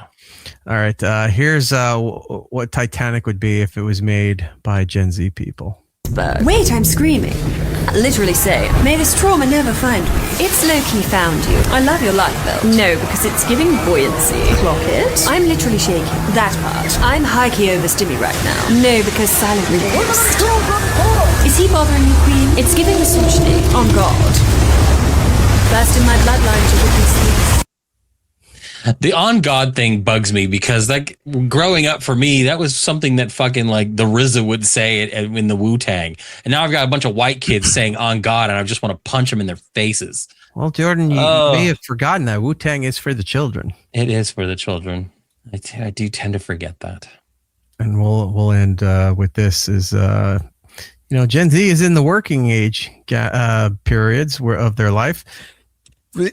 They love to shit on people older. Apparently, they love calling everybody boomers if they're 5 years older than them. Okay, boomer. Yeah, there's just such a small window of what they think is old. And it's fun, too, when you see our parents when they're like their grandkids or somebody calls them boomer, they actually get fucking pissed off. But if you say it to around our age, we just go, I own a house. I don't give a shit what you call me whatever you want. I can afford things you can't. And I'll just walk away feeling okay with that. And that's about it. As part robot, I find this very offensive. Rainwald ray gun. Is clanker a thing? Clanker is a thing. What does it mean? I don't know, but I think it started off like in one of these shows that have like a bunch of robots, and it was a way of being derogatory toward robots, and then it just became like it got adopted as like some other thing. And I remember my son told me that someone in class got in trouble. Yeah, maybe the big robot revolution of 1334 or something. Bunch of clankers. Yeah, we're all Australian in the future. And then we'll finish with this. This is Gen Z doing flight announcements on your airplane. Service today will be in 2 languages, English and Gen Z. Period. Apparently, it's the only way kids will listen these days. All right, here's the T-Besties. Lock in. Welcome aboard. May we please have your attention for a quick pre-flight announcement. No cap, we need you to clock out on all socials for about 6-7 minutes until we level up. Please turn off your portable electronic devices until we reach an altitude of 30,000 feet. Kings and queens will be pulling up for a vibe check to make sure you have main character energy. We will be coming around the cabin to make sure your seatbelts are fastened and your bags are stored safely. If it's giving emergency, no crashing out, no side quests. See, there's the finger thing again. They're all doing fake finger mustaches. Well, yeah, and I've seen some people get the little tattoo. They're like, ooh, look at me. I'm like, whatever. If I do this and you just kind of palm them in the face like this so that it breaks their finger and their jaw and their nose all at the same time. Out. Awesome. No side quests. You are not in your hero era. In case of emergencies, stay calm, stay seated, and you'll be directed to your nearest exit. This is not the time for your aura farming. Let the unks around you cook and secure your own bag first. Make sure you put on... I heard girls say calling themselves unk. My son called me that, and I pushed him down onto the couch, and I said, call me that again, and you're grounded. He's like, okay, unk. I'm like, First, before helping others with theirs, you're low-key cooked if we catch you with a vape. Shit. This is a non-smoking flight. On God, captain's about to eat and leave no... Oh, I heard this. There's a part here. There. This type she. So I heard from one of the teachers in my kid's school, and granted, this is elementary school. Mm-hmm. They say that it's essentially, it's almost like fuck you, or like they're trying to say the word, but not say the word at the same time. Yeah. So they say it before hitting the T, and they think it's okay. Nope. I've banned that she in my house. My son tries to think he's smart and slick and get away with it. I'm like, even if it sounds like the word, you're in trouble. This is a non-smoking flight. On God, captain's about to eat and leave no crumbs. We will do our best to get you to your destination as safely as possible. It's different when the whole squad is goated. Dubs in the chat. Thank you for flying with us. We hope it's not your last. Yeah.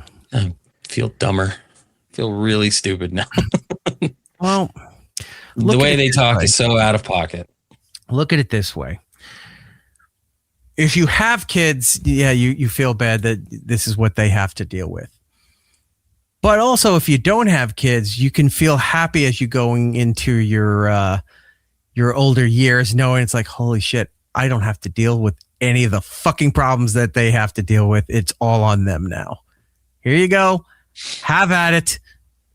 Try not to blow the place up, and I'll be in my backyard in the pool every day, ignoring anything. Oh, this reminds me too about older stuff. iHeart is dropping classic from classic rock. The format. Okay. They're putting out a thing where all the stations, I think, are getting rebranded. Classic rock will not be a thing anymore because classic is still viewed as being like 60s, 70s, 80s.